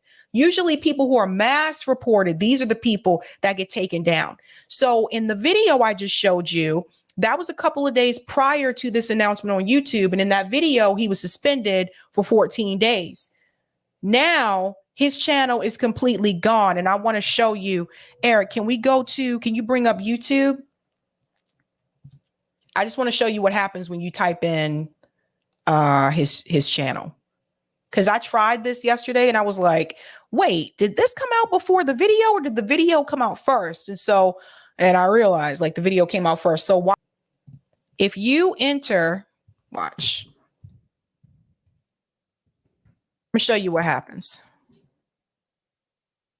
So there's me, because I'm talking about this story. You'll see other shows that had Jackson Hinkle in the channel or the title, like Majority Report, of course, OAN. That was the interview he had with Piers Morgan. Then people also watched. So do you guys see? Notice his channel is no longer there. So if you've been looking for him or you're wondering like what the hell happened to Jackson Hinkle's channel, it's not there. I can even try. And so, oh my God. So look at this. This is hilarious. So I typed in Jackson Hinkle banned. And of course, this stream comes up because this is right now. But look at this. 1 year ago. So that was when he came on. I interviewed Jackson Hinkle 1 year ago. So I told you this happened before. This time the channel is completely gone. So here's the thing. Jackson Hinkle and I, we don't agree on some things. We do not agree on some things. Let's keep it real. Okay. So there are some areas where we do not agree. And there are some areas where we just do not get along in reference to policy positions. That being said, just because we have those disagreements, that doesn't mean that he should be banned. So I would not cheer this on happening to anyone. It could happen to you. That's the thing. If you don't agree with what someone's saying, you don't have to watch their show. You don't have to listen to what they have to say. But I think this speaks to the censorship issue once again. Like the people who reported Jackson Hinkle, if they didn't like his narrative, maybe they should have just not watched it. But to go so far to extremes to try to seriously just take someone down, that really takes a lot of energy, takes a lot of fucking time. And honestly, like, I would tell those people to get a life. Like, what are you doing with your time in your life? If you're really spending that much time to try to get someone removed, what are you doing with your life?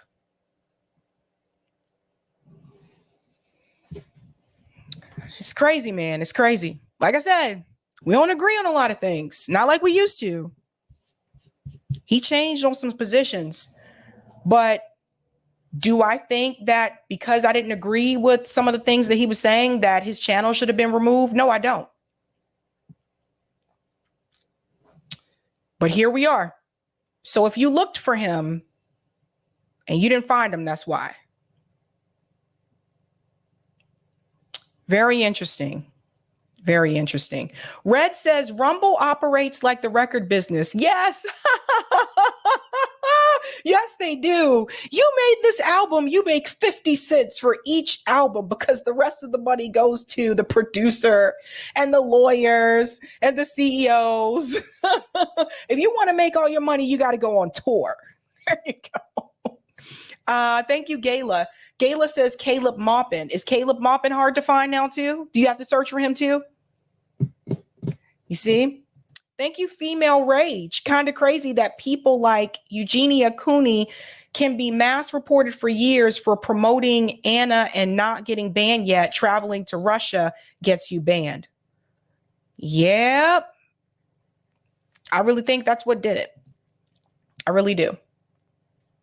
All right, I think we're good. Nothing on Rockfin, Eric. I just want to make sure I'm not missing Rockfin. Edward said a bunch of snitches. Yeah. People, they have no fucking life. A lot of these people are just miserable people. They're not happy people. And so because they're miserable, they want other people to be miserable too. Like, how sad are you with your life?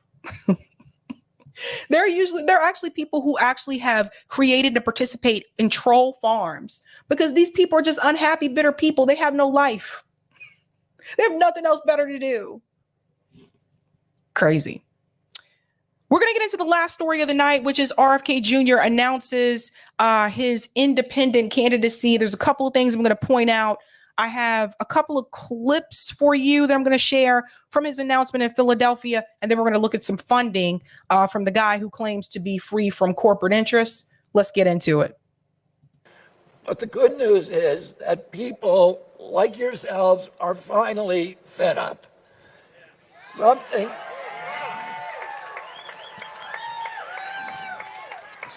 is stirring in us that says it doesn't have to be this way. People stop me everywhere at airports, at hotels and malls on the street, and they remind me that this country is ready for a history-making change. They are ready to reclaim their freedom, their independence. And I saw that and I thought, is that innocent? And that's why I'm here today. I'm here to declare myself an independent candidate.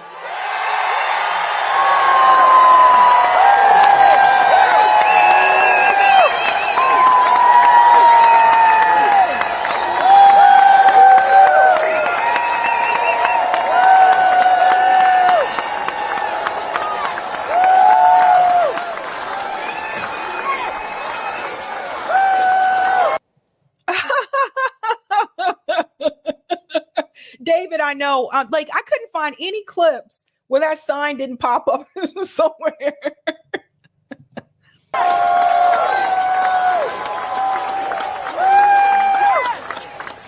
Independent candidate for President of the United States. That's not all. I'm here to join you in making a new Declaration of Independence for our entire nation. We declare independence from the corporations that have hijacked our government. That's the first lie. Declaring independence from the corporations that have hijacked the government. So RFK Jr. is not independent from corporations. I'll show you the receipts in just a second. And we declare independence from Wall Street, from big tech, from big pharma, from big ag, from the military contractors, and their lobbyists. That's the second lie. And we declare independence from the mercenary media that is here to fortify all of the corporate orthodoxies from their advertisers and to urge us to hate our neighbors and to fear our friends. And we declare independence from the cynical elites who betray our hope and who amplify our divisions. But he's one of those elites. Finally, we declare independence from the two political parties.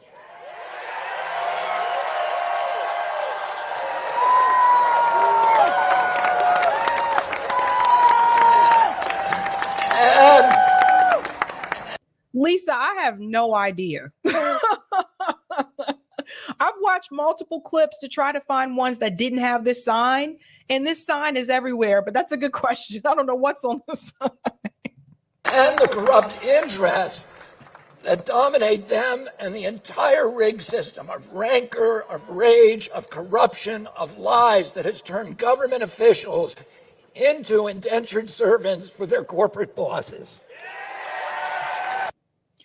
Okay, let's do this vid first, and then we'll go to the other ones. First point here, the corporate part. RFK Jr. is taking corporate money. I don't know why he's trying to pretend like he's detached from corporate interests. He's not. You're taking corporate money. You're connected to corporate interests. And I'm going to show you a receipt later on that's going to show you exactly what that interest is. He talks about not connected to big tech. He is connected to tech.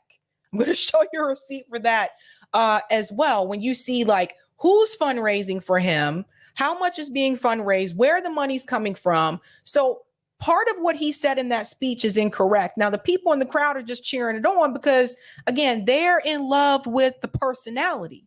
They're, they're inspired by the person. Like one of the things Roger Meadows has constantly said is that a lot of times when it comes to political candidates, people focus more on the personality and they become in love with the personality and not so much about the policies. And that's what I've seen started to happen with a lot of candidates, but also, of course, RFK Jr. This is why some people can't criticize him. Now, some people have changed their mind. Some of RFK Jr.'s stands have been like, fuck that. This guy's crazy. He's trying to like declare war and wants to give Israel weapons and all that stuff. He's not a peace candidate. I withdraw my vote. Some people called that out, like Kim Iverson. Some people backed away from that. But then there's still some people that is very clear that regardless of what he does and what he says, they continue to defend him. And that is because they have fallen in love with the personality complex. They're not paying attention to what the person's doing, what the policies are. They're fangirl, fanboy. And that's what's happening. So let's go to this second clip here. This one is when he talks about the labels and how they don't make sense anymore. Now, it's very interesting because basically what RFK Jr. is doing is he is taking things from Bernie Sanders' campaign, but adjusting it to fit people across party lines. Something that we did ask Bernie to do. Listen to this. I'm happy to say that the old political alignments are dissolving. Right and left.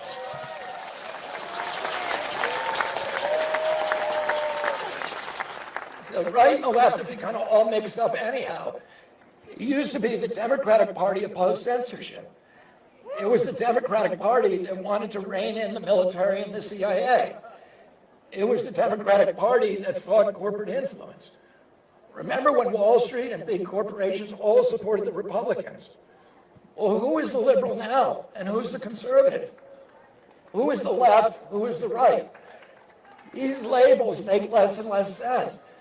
And out of habit, we still group ourselves around the empty husks of those old alignments and threadbare ideologies. But now that habit is breaking down.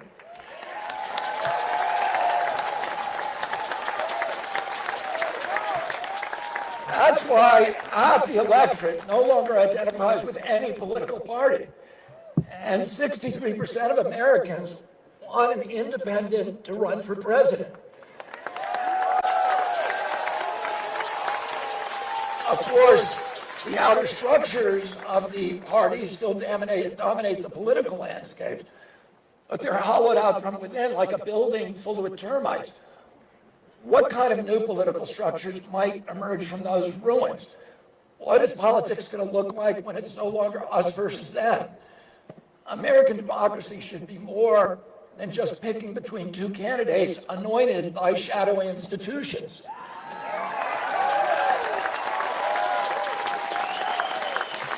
So you see what he's doing? He's pointing out the fact that political candidates are chosen, right? Big oil funds the Republicans. Big tech funds the Democrats. Big pharma and the military contractors make sure to give to both. Instead of two parties, we have this kind of uniparty, a two-headed monster that's constantly bickering with itself as it leads us all over a cliff. And at the bottom of that cliff is the destruction of our country. Neither party has offered any kind of meaningful resistance to the endless wars that have sucked dry our wealth and slaughtered our youth. Pause. See, now he starts to bring up the endless wars. See, this is the part about RFK that I think a lot of people were familiar with when he made his initial announcement for president, where he complained about the endless wars and he presented himself as a peace candidate. But, you know, this is in direct conflict with his statements about giving aid to Israel, giving weapons to Israel. And standing on their side. That's still war. And not only is that still war, but that's genocide of the Palestinian people. So he is presenting this persona that he's anti-war, that we need to stop these endless wars. But as I said before, a lot of these people that said, no, we need to call for peace between Russia and Ukraine and stop giving out the blank check. When you change the country from Ukraine to China or Israel, their position changes. Now, all of a sudden, RFK Jr. is not for peace. RFK Jr. is saying, yeah, let's give them weapons and let them, go take it out. And if he was president, that is exactly what he would be doing. Neither has done anything to reverse the erosion of the American middle class. Both of them are powerless to rein in our exploding deficits.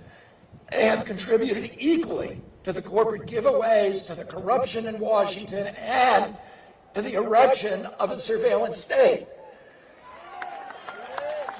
Yeah, there are good and honest people within both parties, even in their leadership, but the system itself is hopelessly corrupt. So you see what he does there? Notice how he made sure to call out the system, but notice at the same time, he said there's good and honest people in the leadership in both parties. No, there isn't. When you look at the leadership, because we talked about this before, right? We talked about Democrats thinking that progressives can still go into the Democratic Party and disrupt things, which they can't anymore. We see that's not going to work. The thing is, the people that are in those leadership positions in the Democratic Party and the Republican Party, they take corporate money. They're not grassroots people. They're corrupt too. You have to be willing not to just call out the system, but also to call out the individuals, the people themselves as corrupt. There's a reason why they're in those positions. What did they do to get there? Nancy Pelosi was Speaker of the House. Nancy Pelosi is corrupt. Doing stock trading, Nancy Pelosi is corrupt. We got to call these things out. Hakeem Jeffries is corrupt. And if you can't go that far to even you're making excuses for the leadership of those parties. No, those people are corrupt. They don't have to take that money. They don't have to sit in that seat. They're there because they choose to be corrupt and they're doing the bidding of those corporations. If they were not doing the bidding of those corporations, they wouldn't be in those seats. Money runs the world. Now, let's go to this clip here where it says RFK Jr. calls out the paralysis of the two-party system. Listen to this. And I'm going to tell you that because of that, it's going to be very hard for people to tell whether my administration is left or right. Is it right-wing to support small farms? Is it right or left to pull our nation back from the brink of a war with Russia? You see that? Pull our nation back on the brink of hold on, let's go back to that. These are the things people should pay attention to. Is it right or left to pull our nation back from the brink of a war with Russia? Pull the nation back from the brink of a war with Russia, but give money and weapons and aid to Israel. It just, it's these types of things. And one thing I noticed at his announcement for president, he didn't bring up Israel and Palestine. I was there on the ground. I covered the whole event. He didn't go into that. He talked about Russian-Ukraine conflict, but he didn't go into the whole Israel-Palestine. Similar with this rally. He didn't really get into the whole Israel-Palestine conflict. He's saving that for interviews. Why is RFK Jr. not talking about this situation at these presidential rallies?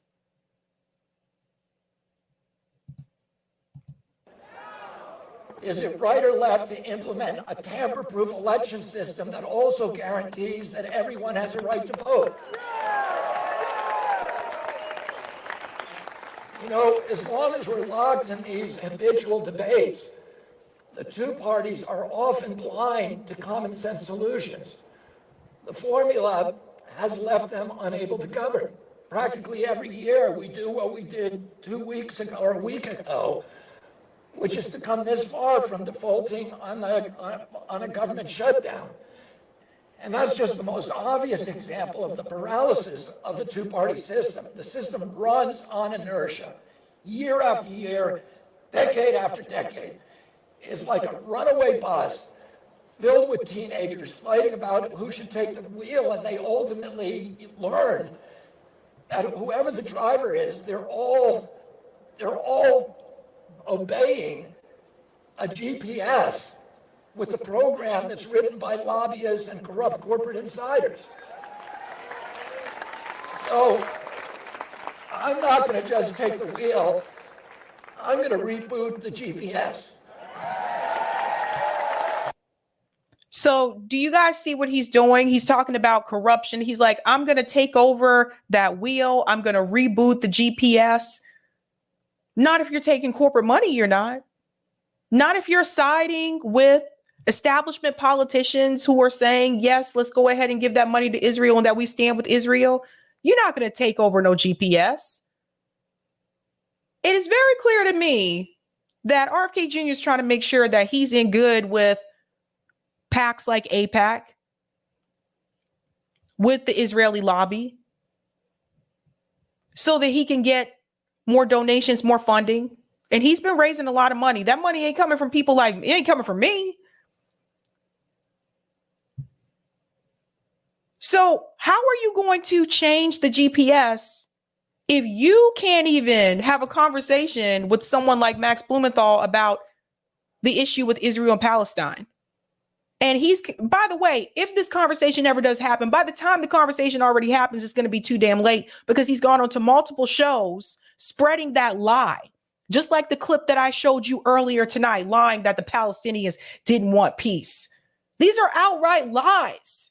Everybody's wrong with him. He said that Harvard University was incorrect, that Israel did anything wrong. He said that because Harvard said Israel was wrong. Some of the things, the atrocities that Israel has done. He said that Harvard was wrong. Everybody is wrong about this particular issue when they talk about the atrocities that Israel has done, except for RFK Jr. Have you noticed this? They control the airwaves. They control the sea. They control the resources. They have all the power. But according to RFK Jr., it's the Palestinian people that are the problem. He has gone on show after show and repeated these gross lies. So he's not going to change no damn GPS. RFK Jr. going to try to fit right in. And what he's doing is he's basically co-opted the same messaging from Bernie campaign, gone a step further and choosing to do it as an independent, calling out the corruption.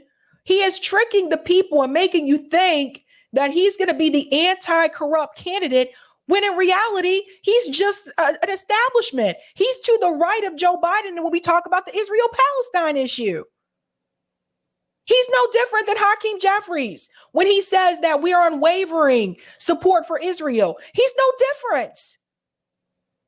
This guy is fooling people. And that's what people got to wake up and see. I'm trying to tell you, this is a game. Let's continue, and then I'll show you some receipts. And you know who's going to set the new destination? You are. Yeah. Because as I've traveled this country, I've listened to you, and I know what your hopes are for the future, and I know your idealism. And together we're going to set the GPS toward the promised land, the promise that Jonathan Winthrop gave us, the great Puritan leader in 1630, when he stood on the deck of the sloop Arbella and said and pointed to the verdant landscapes that no European had ever seen. And he said, we're going to build here a promised land, a city on a hill, a lamp to all the other nations in the world, an exemplary nation. And we came close to fulfilling that destiny in the years after World War II. You know, when the king and queen look over the balustrades of their castle and they see all of their subjects fighting each other, they go back to the banquet room and they pop champagne corks, because they know as long as we're all feuding with each other, then nobody's coming over the castle walls. So this hatred we have for each other is orchestrated. And what my job is during this campaign and then during my presidency is to unify Americans. And then we're all going to go over the castle wall together. So this is the part that's hilarious. The fact that he said he's going to unify people. We'll all go over the castle wall together. How are you going to unify people? And you won't even talk to people that disagree with you on Israel and Palestine. But we all going to be unified and we're going to all go over the wall together. Does that include Palestinians? Do Palestinian people get to go over that wall too? Or do they got to stay behind the wall? This kind of stuff. Last part here, he talks about, again, unity and people trying to get along. But today, as the corrupt powers have overtaken our government, the ranks of the dispossessed have swelled so that they not only include indigenous Americans and Black Americans and Hispanic Americans, they include tens of millions of people who live paycheck to paycheck in financial desperation. What was really interesting to me is that this rally took place on Indigenous Peoples Day, right?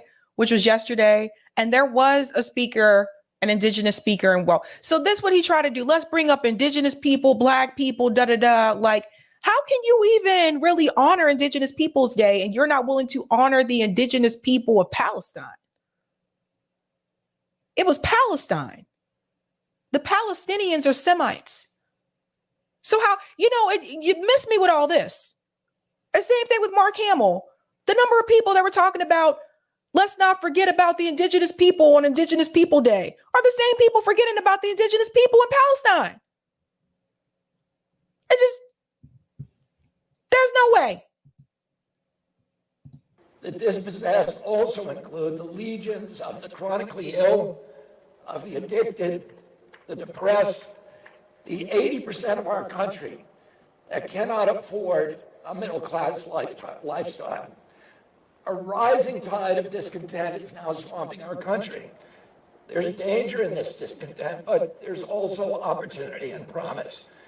The danger is that the demagogues will hijack it toward fascism, or that our rulers will divert us to use it as a pretense for an attack on an existential enemy, another in the long pipelines of continuous wars. The biggest danger that we've all seen on a day-to-day basis is that they'll direct that discontent against each other. As Abraham Lincoln observed, quoting Jesus Christ, a house divided cannot stand. A polarized nation is easy for corrupt powers to manipulate and to control and to strip the wealth, its freedoms, its equity, its dignity. Those are the dangers. So what is the promise? The promise is a reunion. Let me just pause here for a second because I got to say something about the Abraham Lincoln thing. That's such a Kennedy thing to do. I live here in Massachusetts. That's such a Kennedy thing. They always like to bring up Abraham Lincoln said a house divided should not stand. Martin Luther King said da da da da da. It's always, they'll tell you the other things that MLK said. Like they'll say Martin Luther King said to judge people by the content of their character, not the color of their skin. They won't tell you Martin Luther King said beware of the white moderate. They'll leave that part out. They won't mention that. It's what fits their narrative. Now he says Abraham Lincoln says a house divided cannot stand, but he's totally fine with Israel and Palestine being divided. He's totally fine with the Palestinian people being cooped up in an open air prison in Gaza. He's totally fine with that divide because he's in bed with people that are going to give him much for his campaign, because he is going to, we're going to pay attention to this because I follow receipts. He is going to take money from that Israeli lobby. He is going to take money from his Israeli organizations.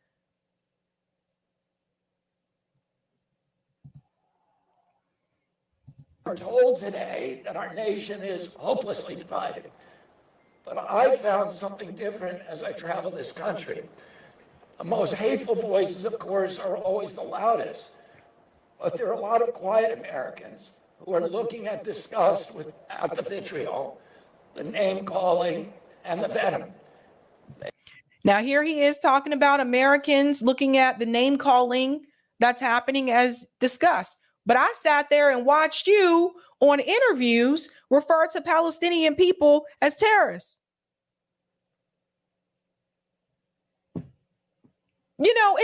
It's so hypocritical. It's like the speech and what he's actually doing in real time don't add up. They want it to end. They want us to get along. They want to end.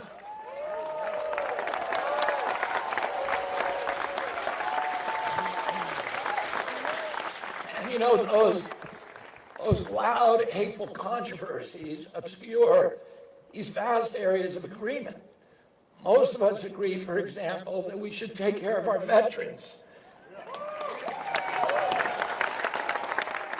Most of us agree that we should seek peace abroad instead of war. Most of us agree that we should seek peace abroad instead of war, but he don't even agree with that himself. He's not seeking for any type of peace abroad with Israel and Palestine. He's not seeking for any type of peace with China either. You see, his speech contradicts what he's saying on social media and what he's saying in interviews.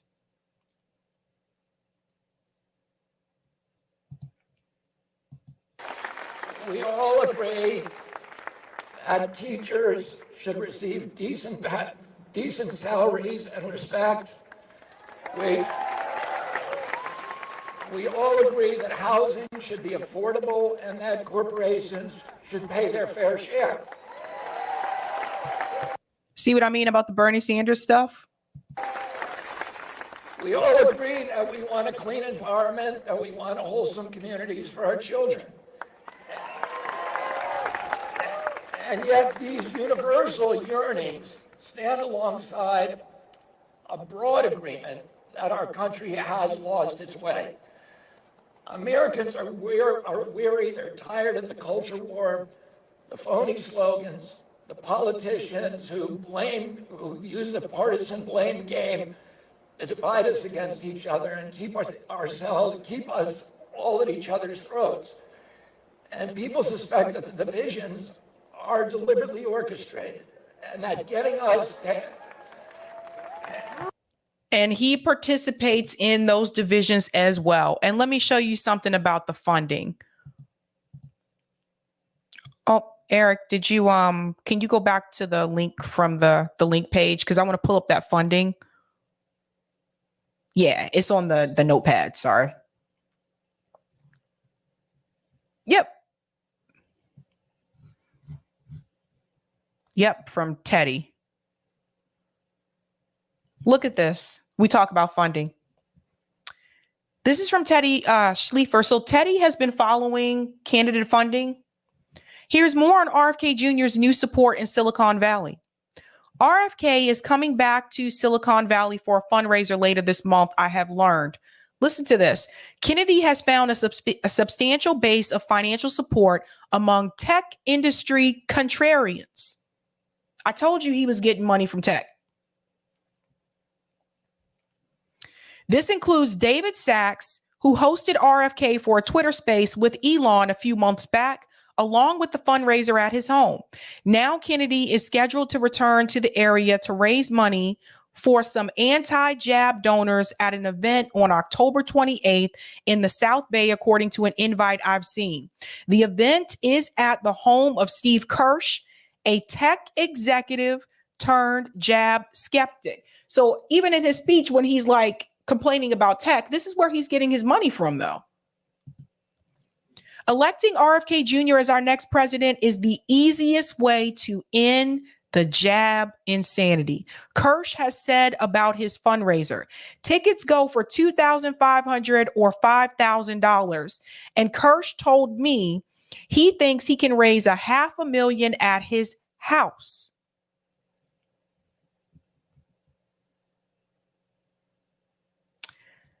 I told you guys, see, I see the game.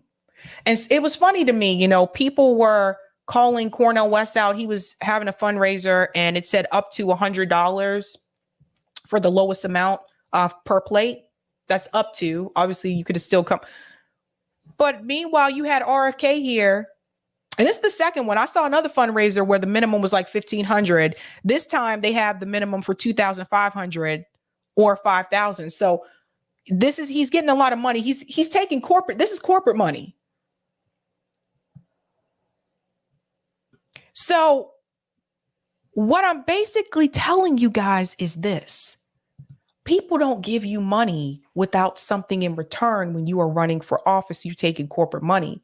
So all these tech guys are getting behind RFK Jr. because the plan is to put someone in that is going to push back against the jab nonsense. Now, I've talked about mandates and stuff before on the show. I'm gonna get too deep in it because YouTube can be a little, you know how they coming for things.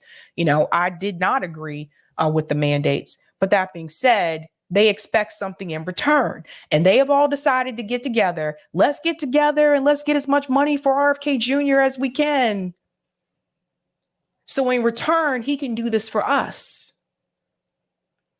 They don't care that RFK Jr. is bad on Israel and Palestine.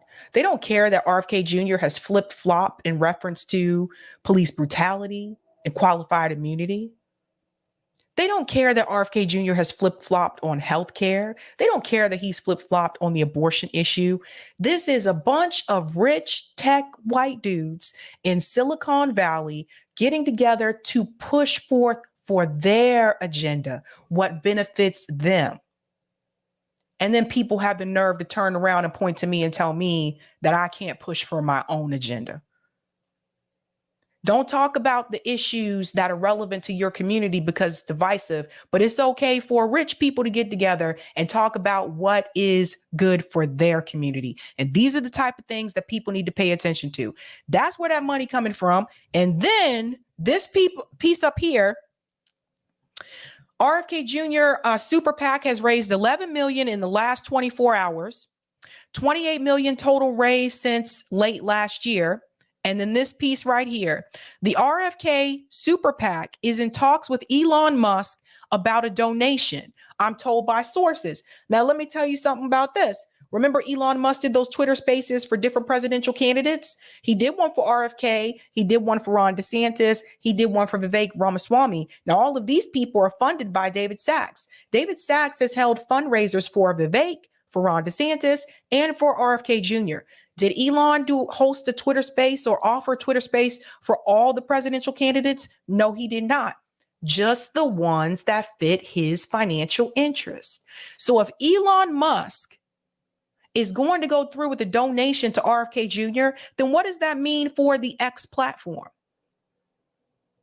All these people are together. David Sachs is a billionaire. Elon Musk is a billionaire. And for RFK Jr. to stand there and to tell you that he's going to push back against corporate interests and he's going to sit up there and make sure these corporations pay their fair share and he's getting his money from billionaires, RFK Jr. is lying to you. And if you guys believe that, I don't know what to tell you. That's who he's working for. And if he becomes president, those are the people he's going to look out for. That's why he said he don't want to change anything with the taxes, because he want to make sure that his rich friends and himself, because he's also rich, that they don't get anything else, or they don't have anything else to pay for, that they don't have to pay their fair share of taxes. That's why he said he's not going to touch the tax situation. You think he's going to take money from his friends to run for office and then get into office and then hurt his rich friend? No.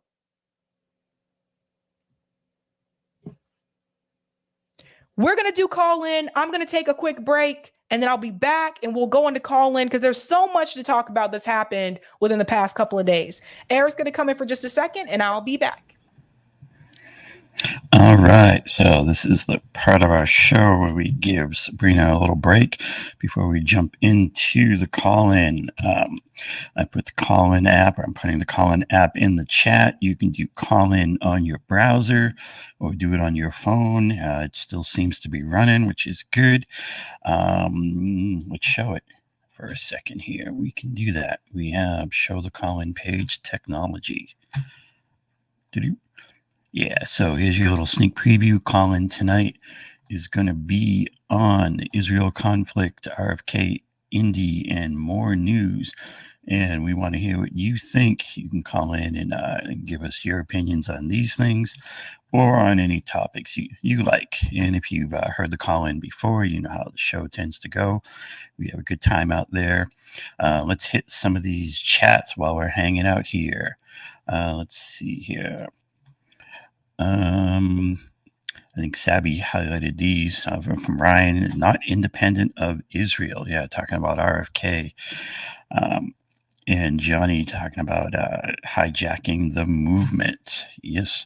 And thanks for the super chat from DC. Political parties are corporations by law. They all take corporate money. Political campaigns are money laundering rackets. Nothing more, nothing less. Thanks for that, DC. Yeah, I mean, with this RFK stuff, I mean, you know, you can tell by how far he goes in his rhetoric as a big part of all this. He's, you notice like he'll talk about, you know, the billionaires need to pay their fair share, and it's, you know, well, fine, but he's in corporations, and he's not talking about how, about breaking up big corporations. I mean, have you ever heard RFK say we need to break up Google? I mean, it's kind of a no-brainer, breaking up Google. You know, we should break them up. We should nationalize them. We should democratize them into worker co-ops. I mean, there's a whole lot of stuff. There's a whole lot of distance to the left of RFK when it comes to how we deal with money and corruption. And, you know, I think it's just clear that, you know, he's really not that serious when it comes to these things. And if you listen close, you see it. And of course, you know, his opinions on the Palestinians and in Israel. I mean, it's, you know, it's, I mean, how do you even deal with that? You know, how can you even take that seriously? And the other thing to watch out for is that a piece of, like, what I think is the same people right now that are saying, oh, we need to give Israel everything it needs, and we need to support Israel and all this stuff. These are what the next step in that I predict is going to be a war on Iran, because there's a big Iranian connection to this, and these same people are going to be gung-ho for it. And so watch out for that one. And you know, you can't be a peace candidate and be on that train. And thanks to everyone. And I see people saying hi in the chat, and thanks for that. And yeah, and I'll say again, this is our break before call-in. We'll hit that link into the chat in case you want to get a head start. And we do this break before we jump into call-in, and then you can tell us what you think if you want in the call-in, and we also have the chat in there and all that good stuff. Most of you have probably seen it. Now, I'm going to take a minute here to highlight one of mine, and I think a lot of your favorite commentators, Ms. Caitlin Johnstone, the great Caitlin Johnstone, I think. So she did a post recently about Israel-Palestine that she called Population with Nothing to Lose. And, you know, Caitlin's always great, and it's really great when she does these notes from the edge of the narrative matrix. I can't believe I blanked on that, but yeah, that's one of the favorite ones that she does, because they're short, they're punchy, and they're generally brilliant. So yeah, she says, like, the coming days are going to be full of Western news media slyly reversing the aggressor-defender relationship and reporting as though all the violence began with a Hamas offensive spontaneously out of nowhere. You know, and it's a big thing. Like, it's if you're going to talk about this stuff and condemn violence, you know, yeah, you can say that, you know, this attack by Hamas was an atrocious incident. But if you're going to say that, then you need to call out the 1,000 times greater atrocities that Israel's been doing on a daily basis. And so there really needs to be a proportionality. You also should be talking about the power differential. You know, where's all the power? Palestinians got no power. You know where the power is. It's with Israel. It's with the U.S. and the West. And so those who have the power also have the responsibility for what really is going on. I'll do some more Caitlin here. The problem with oppressing a population with maximum force is that at some point they start figuring out they've got nothing to lose by fighting back.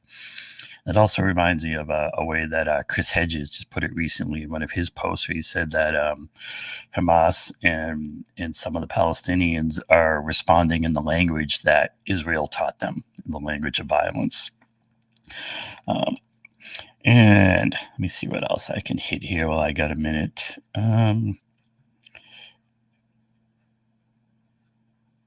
Oh, yeah, this one was good. So she said, I'm sure glad Trump lost, because otherwise a border wall would be getting built and kids would still be in cages and the Iran deal would still be dead and the military budget would still be inflating and Roe versus Wade would have been killed. That psycho Trump would have probably had us on the brink of World War III by now. And it's yep, it's kind of amazing, you know, how we had this, you know, Trump is this amazing threat talk, and it's like, it ain't good. And then in the bottom here, she's got they concern trolled about terrorism and then armed Al-Qaeda in Libya and Syria. They concern trolled about neo-Nazis and then armed them in Ukraine. They threw Uyghur separatists into Guantanamo and then concern trolled about the Uyghurs. The empire has no principles, only interests. And I think that, you know, that idea of interest is definitely key. And you really need to look at the interests, the billionaires, the mega corporations that are the tools of the billionaires. You know, they have a set of interests that involve keeping their wealth flowing. The billionaires, as you see in all the data, have just gotten richer over this whole time period, and while everyone else is struggling. And so they have a set of interests in keeping their gravy train going, their money flowing. And then there's a set of interests of the 99%. And the 99% interest is to spread the wealth and to not have these huge, enormous sums going up to the billionaires. And so if you're looking at what to do about it, I think you need to look at how do these interests get expressed? How do the billionaires get their way, right? And they get their way by using their great money, their great wealth and resources and their money, and funneling it by the billions into the political system, and getting their way through the whole system of legalized bribery. And it's called corruption, and it needs to be called out as such. And, you know, while I got a minute here, I'll show off some ideas that I've had in terms of really just focusing on this thing. MCDS, Money, Corruption, Demand, Solutions. And I call it a simple framework for understanding how the government really works and how we can fix it. So you start with money, right? Money runs everything. If you want to know why Democrats are weak, why Republicans are vicious, it's because they're paid to be that way. It's not because they don't know better. It's not because they're making mistakes. And then you get to the corruption. Our so-called representatives, they don't represent us. They represent the billionaires, the banks, and the mega corporations. And so any campaign that's serious needs to be calling out billionaire corruption relentlessly and constantly. And that's the tell. Like, if you're not hearing that from a campaign, then you got to wonder. And then if you have corruption, then you start thinking about, well, what do we do about it, right? And what you do about it is you have a clear list of demands. You're saying, we need to attack the corruption. We need to fix the big money in politics. And until you do that, nothing will fundamentally change. You need to have a set of demands. And I've worked on ideas towards that list of demands where you come into big money in politics. And this gets into the solutions, which is the next step. You go from demands to solutions. And if you're going to have solutions, you have to get real about it. You have to be passing laws for clean elections and public financing. You have to be fixing the Constitution. You have to be investigating corruption and all that good stuff. So, I mean, I think there's a real path here that a campaign can really focus on and ride into a real movement. But we're going to have to get serious about dealing with the corruption, is my humble opinion. That's right. That's right. Time. And anybody calling out corrupt billionaires, but they taking billionaire money, you need to look at with the side eye, because let's be real, like, no one is going to give you money to inflict pain on their self. Like, billionaires aren't going to donate money to you for you to make them pay more. They're going to donate money to you so that you look out for their interests. So we got to call it out. I just saw Jamal Bowman having a crazy take on Twitter, saying that calling out people that are saying that they stand with Palestine. Jamal Bowman, the Uncle Tom. I told you guys that guy was such a fucking sellout. All right, we're gonna go earn that cash. All right, season the call in. Let me bring that up for you. Oh, right. These people are such sellouts. We're gonna go over to call in, guys. So that link is pinned to the top of the chat. This is episode 129. We'll discuss the Israel conflict, RFK Indy, and more news. You can talk about other things we talked about tonight or this week as well. So the link is pinned to the top of the chat. So I'll see you guys over there. I'm off tomorrow. I'll be back Thursday evening, and I have a couple of other interviews that'll be recorded, but we'll upload as a premiere. I'm going to interview Kim Iverson about her experience when she actually went to Israel. And I'm also going to interview Katie Halper. Katie Halper will be interviewed next week. So stay tuned for those. I welcome bringing more voices on this show to talk about their experience. I think that is very important. Other than that, guys, I will see you over at Call In. So you know how we do this. Links pinned to the top of the chat. Have a good night. Keep up the fight.